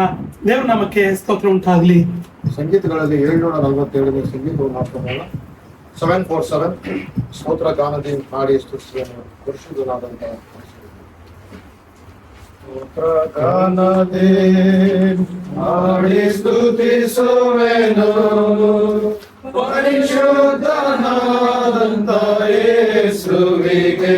ಸ್ತೋತ್ರ ಗಾನದಿ ಹಾಡಿ ಸ್ತುತಿಸುವೆನು ಪರಿಶುದ್ಧನಾದಂತ ಯೇಸುವಿಗೆ. ಜೀವನವೆಲ್ಲ ಅವನ ಋಣ, ಪರಲೋಕ ರಾಜ್ಯವೇ ನನ್ನ ತಾಣ. ಜೀವನವೆಲ್ಲ ಅವನ ಋಣ, ಪರಲೋಕ ರಾಜ್ಯವೇ ನನ್ನ ತಾಣ. ಸ್ತೋತ್ರ ಗಾನದಿ ಹಾಡಿ ಸ್ತುತಿಸುವೆನು ಪರಿಶುದ್ಧನಾದಂತ ಯೇಸುವಿಗೆ. ಲೋಕವೇ ನಿನಗೆ ಎದುರಾದರೂ ಯೇಸುವೇ ನಿನ್ನನ್ನು ನಡೆಸುವನು. ಲೋಕವೇ ನಿನಗೆ ಎದುರಾದರೂ ಯೇಸುವೇ ನಿನ್ನನ್ನು ನಡೆಸುವನು. ಸಂಕಷ್ಟ ಚಿಂತೆ ಕೈ ಹಿಡಿದು ನಡೆಸುವ ಯೇಸು ಕರ್ತ. ಸಂಕಷ್ಟ ಚಿಂತೆ ಏನೇ ಇರಲಿ ಕೈ ಹಿಡಿದು ನಡೆಸುವ ಯೇಸು ಕರ್ತ. ಸ್ತೋತ್ರ ಗಾನದಿ ಹಾಡಿ ಸ್ತುತಿಸುವೆನು ಪರಿಶುದ್ಧನಾದಂತ ಯೇಸುವಿಗೆ. ಲೋಕವ ನೀನು ನಂಬದಿರು, ಅದರಿಚ್ಛೆಯಂತೆ ಬಾಳದಿರು. ಲೋಕವ ನೀನು ನಂಬದಿರು, ಅದರಿಚ್ಛೆಯಂತೆ ಬಾಳದಿರು. ದೈವಕೋಪ ಬರುವುದರೊಳಗಾಗಿ ಅರ್ಪಿಸು ನಿನ್ನಾತ್ಮ ಯೇಸುವಿಗೆ. ದೈವಕೋಪ ಬರುವುದರೊಳಗಾಗಿ ಅರ್ಪಿಸು ನಿನ್ನಾತ್ಮ ಯೇಸುವಿಗೆ. ಸ್ತೋತ್ರ ಗಾನದಿ ಹಾಡಿ ಸ್ತುತಿಸುವೆನು ಪರಿಶುದ್ಧನಾದಂತ ಯೇಸುವಿಗೆ. ದೇವ್ರ ನಾಮಕ್ಕೆ ನಾವು ಸ್ತೋತ್ರವನ್ನು ಸಲ್ಲಿಸೋಣ. ದೇವ್ರ ನಾಮಕ್ಕೆ ನಾವು ಸ್ತೋತ್ರವನ್ನು ಸಲ್ಲಿಸೋಣ. ಈಗಾಗಲೇ ನಾವು ದೇವರ ವಾಕ್ಯ ನಾವು ಕೇಳ್ತಾ ಬಂದಿದ್ದೇವೆ. 37ನೇ ಅಧ್ಯಾಯದ ಒಂದು ಕೀರ್ತನೆ ನಿಜವಾಗಿ ಇಟ್ಸ್ ಅ ವೆರಿ ಮ್ಯಾಗ್ನಿಫಿಷಿಯಂಟ್ ಸಾಂಗ್ಸ್. ಯಾಕೆಂದ್ರೆ ಹೇಳಿದ್ರೆ ಈಗಾಗಲೇ ಪ್ರಿಯ ಸಹೋದರರು ಅದರ ಕುರಿತಾಗಿ ಅನೇಕ ಸಂಗತಿಗಳನ್ನು ತಿಳಿಸ್ತಾ ಬಂದಿದ್ದಾರೆ. ನಮ್ಮ ಮಧ್ಯದಲ್ಲಿ ಅನೇಕ ಯವನಸ್ಥರಿದ್ದಾರೆ, ಯೂತ್ಸ್ ಇದ್ದಾರೆ. ಇಲ್ಲಿ ದಾವೀದನು he is giving 5 words of advice. ಆ ಒಂದು 37ನೇ ಕೀರ್ತನೆಯಲ್ಲಿ ಸ್ಪೆಷಲಿ ಫಾರ್ ಯೂತ್ಸ್ ಅವ್ರಿಗೆ ಕೊಡುವಂತಹ ಒಂದು 5 ಸಲಹೆಗಳನ್ನು 37ನೇ ಆ ಒಂದು ಅಧ್ಯಾಯದಲ್ಲಿ ನಾವು ನೋಡುವಂತರಾಗಿದ್ದೇವೆ. ನಂಬರ್ 1 ಟ್ರಸ್ಟ್, ನಂಬರ್ 2 ಡಿಲೈಟ್, ಮತ್ತು 3ನೇದಾಗಿ ಕ್ಯಾಸ್ಟ್ ಅಥವಾ ಲೀನ್ ಅಪಾನ್ ಹಿಮ್, ಮತ್ತು 4ನೇದಾಗಿ ವೆಯ್ಟ್, 5ನೇದಾಗಿ ರೆಸ್ಟ್. ನಿಮ್ಮೆಲ್ಲ ಸಂಗತಿಗಳಲ್ಲಿ ಡಿಪೆಂಡ್ ಆನ್ ಗಾಡ್. ಮೊದಲನೇದಾಗಿ ಆತನು ಅದನ್ನೇ ಚಿತ್ರೀಕರಿಸುವಂತಹದ್ದು. David is giving 5 very profound pieces of advice. ಆತನ ಮೇಲೆ ನೀವೆಲ್ಲವನ್ನು ಆತುಕೊಳ್ಳ್ರಿ. 2ನೇದಾಗಿ ಡಿಲೈಟ್, ದೇವರ ವಾಕ್ಯದಲ್ಲಿ ನೀವು ಆನಂದ ಪಡಿರಿ. 3ನೇದಾಗಿ ನೀವೆಲ್ಲ ಪವಿತ್ರ ಚಿಂತೆಯನ್ನು ವಹಿಸಿಬಿಟ್ಟು ಆತನ ಮೇಲೆ ಸಂಪೂರ್ಣವಾಗಿ ನೀವು ಲೀನ್ ಆಗಿ ಆತುಕೊಳ್ಳ್ರಿ, ಮತ್ತು ಆತನ ಸಮಯಕ್ಕಾಗಿ ನೀವು ಕಾಯಿರಿ, ಮತ್ತು ರೆಸ್ಟ್, ಆತನಲ್ಲಿ ನೀವು ಪ್ರಶಾಂತವಾಗಿ ವಿಶ್ರಾಂತಿಯಿಂದಿರಿ ಎಂಬುದಾಗಿ. ಪ್ರೇರೆ, ಒಂದು ದುಃಖಕರವಾದಂತಹ ಸಂಗತಿ ಎಂಬುದಾಗಿ ಹೇಳಿದ್ರೆ, ಇಸ್ರಾಯೇಲ್ಯರು ಪರಲೋಕದಿಂದ ಬಂದಂತ ಆ ಒಂದು ನಿಜವಾದಂತಹ ಮನ್ನವನ್ನೇ ದೇ ರಿಜೆಕ್ಟೆಡ್. ಅದಕ್ಕೋಸ್ಕರವಾಗಿ ಅವರು ಕಷ್ಟಪಟ್ಟು ದುಡಿಯಲಿಲ್ಲ, ಬಿತ್ತಲಿಲ್ಲ. ಗಾಡ್ ಗೇವ್ ದಟ್ ಮನ್ನಾ ಫ್ರಮ್ ಹೆವನ್. ಪರಲೋಕದಿಂದ ಆ ಒಂದು ಮನ್ನವನ್ನು ಇಸ್ರಾಯೇಲ್ಗೆ ಕೊಟ್ಟನು. But they said, we are not happy with this ಮನ್ನಾ, ಇಟ್ ಇಸ್ ನೌ ಸಿಯೇಟಿಂಗ್. ವಾಕರಿಕೆ ಬರ್ತಾ ಇದೆ, ನಮಗೆ ವಾಂತಿ ಬರ್ತಾ ಇದೆ. ಪರಲೋಕದಿಂದ ಆ ಮನ್ನವನ್ನೇ ಇಸ್ರಾಯೇಲ್ಗೆ ಕೊಟ್ಟಿದ್ದಾಗಿ ಸಹ ಇಸ್ರಾಯೇಲರು they were not happy with that. They crave for Egypt flesh.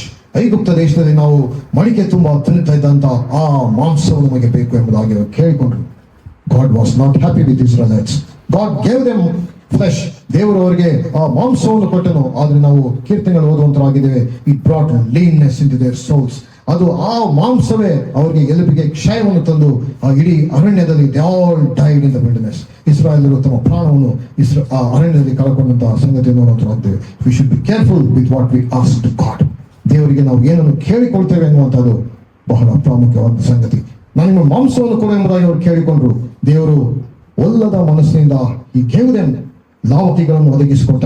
ಆದರೆ ಆ ಲಾವಕಿಗಳ ಮುಖಾಂತರವಾಗಿ ಇಟ್ ಬ್ರಾಟ್ ಲೀನ್ನೆಸ್ ಇಂಟು ದೇರ್ ಸೋಲ್. ಎಲುಬಿಗೆ ಕ್ಷಯವನ್ನು ತಂದು ಅವರು ಸತ್ತು ಹೋದರು. ಪ್ರಿಯರೇ, ಒಂದು ಸಾಯಂಕಾಲವರೆಗೆ ಎಚ್ಚರಿಕೆ ಸಂದೇಶವನ್ನು ತೆಗೆದುಕೊಂಡವರಾಗಿ ನಾವು ಮನೆಗಳಿಗೆ ಹಿಂತಿರುಗಿ ಹೋಗೋಣ. Trust in the lord, delight in the lord, lean not into thine own understanding, depend on him, wait upon the lord, rest upon the lord. ಈ ಸಂಗತಿಗಳನ್ನು ನೆನಪು ಮಾಡಿಕೊಂಡವರಾಗಿ ಈ ಸಂಗತಿಗಳನ್ನು ನಮ್ಮ ಜೀವಿತಗಳಲ್ಲಿ ಯಾವಾಗಲೂ ಗಟ್ಟಿಯಾಗಿ ಇಟ್ಕೊಂಡವರಾಗಿ ನಾವು ನಮ್ಮ ಮನೆಗಳಿಗೆ ಹೋಗುವಂತ ಕೂಡಿದ ಅಂತಕ್ಕೋಸ್ಕರವಾಗಿ ಅವರ ಪ್ರಾರ್ಥನೆ ಮಾಡಿ ಮುಗಿಸುವಂತ ಕೇಳ್ಕೊಳ್ತೇವೆ.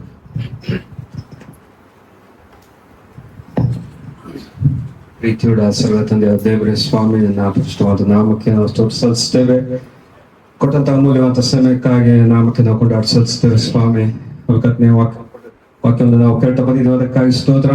ನಿನ್ನ ಭೂಯಾತ್ರೆಯ ಚಿಂತೆಯನ್ನು ಯೆಹೋವನಿಗೆ ವಹಿಸಿಬಿಟ್ಟು ಭರವಸೆದಿಂದರು ನಿನ್ನ ಮೇಲೆ ಆತುಕೊಂಡು ಜೀವಿಸುವ ಹಾಗೆ ಬೇಕಾದಂತ ಕೃಪೆಯಿಂದ ಪಾಲಿಸಬೇಕಾಗಿ ಪ್ರಾರ್ಥಿಸುತ್ತೇವೆ. ಸ್ವಾಮಿ, ನಿನ್ನ ಮೇಲೆ ಆತುಕೊಂಡವರಾಗಿ ನಿನ್ನ ಸಮಯಕ್ಕೋಸ್ಕರವಾಗಿ ಕಾಯುವಂತ ಒಂದು ಜೀವಿತ ಪ್ರತಿಯೊಬ್ಬರಲ್ಲಿ ಉಂಟಾಗಲಿಕ್ಕೆ ಆಗುವ ಹಾಗೆ ನಡೆಸಬೇಕಾಗಿ ಪ್ರಾರ್ಥಿಸುತ್ತೇವೆ. ಸ್ವಾಮಿ, ಅವಕತ್ತೆ ಇಸ್ರಾಯೇಲರ ಜೀವಿತದಲ್ಲಿ ಅವರು ಅವಕತ್ನೆ ಮನ್ನವನ್ನು ಆಶಿಸಿದ್ರು, ಆ ಒಂದು ಲಾವಕಿಗಳನ್ನು ಆಶಿಸಿದ್ರು ಅಥವಾ ಮಾಂಸವನ್ನು ಆಶಿಸಿದ್ರು.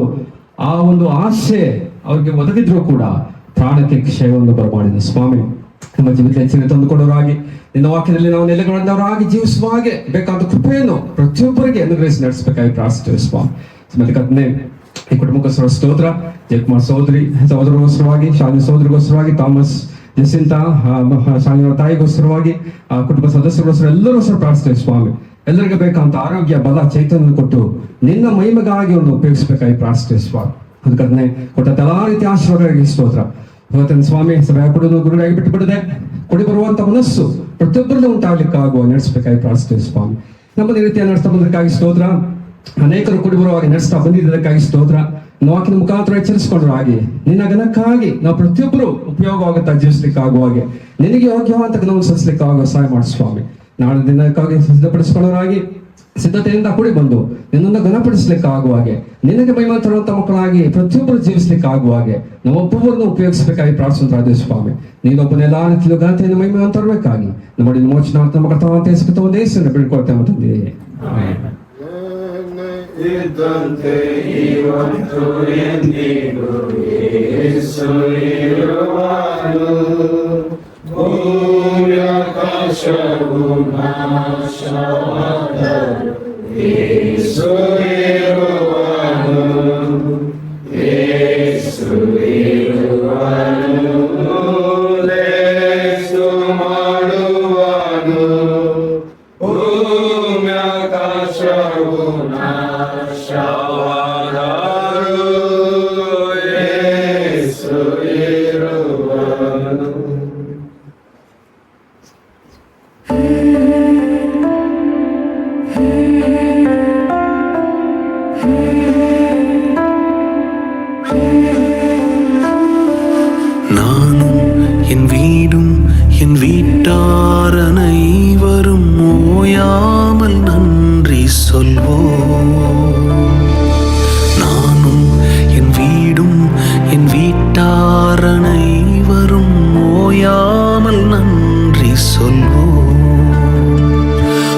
கரு போல காத்தீரே நன்றி, என்னை சிதையாமல் சுமந்தீரே நன்றி.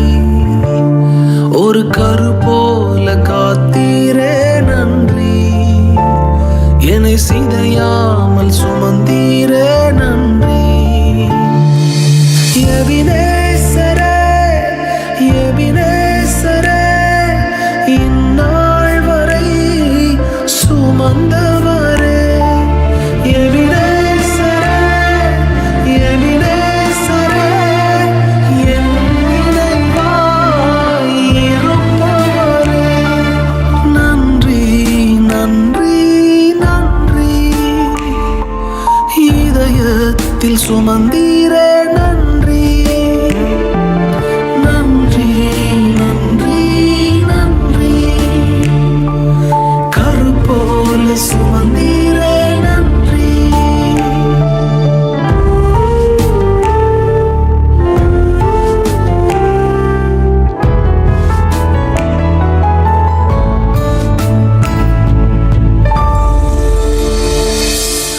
ஒன்றுமே இல்லாமல் துவங்கின என் வாழ்வு நன்மையால் நிறைந்துள்ளதே. ஒன்றுமே இல்லாமல் துவங்கின என் வாழ்வு நன்மையால் நிறைந்துள்ளதே. ஒரு தீமையும் நினைக்காத நல்ல ஒரு தகப்பன் உமை போல இல்லை. ஒரு தீமையும் நினைக்காத நல்ல ஒரு தகப்பன் உமை போல இல்லை.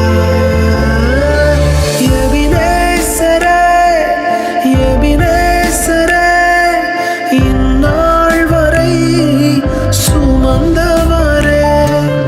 எபினேசரே, எபினேசரே, என் நினைவாய் இருப்பவரே.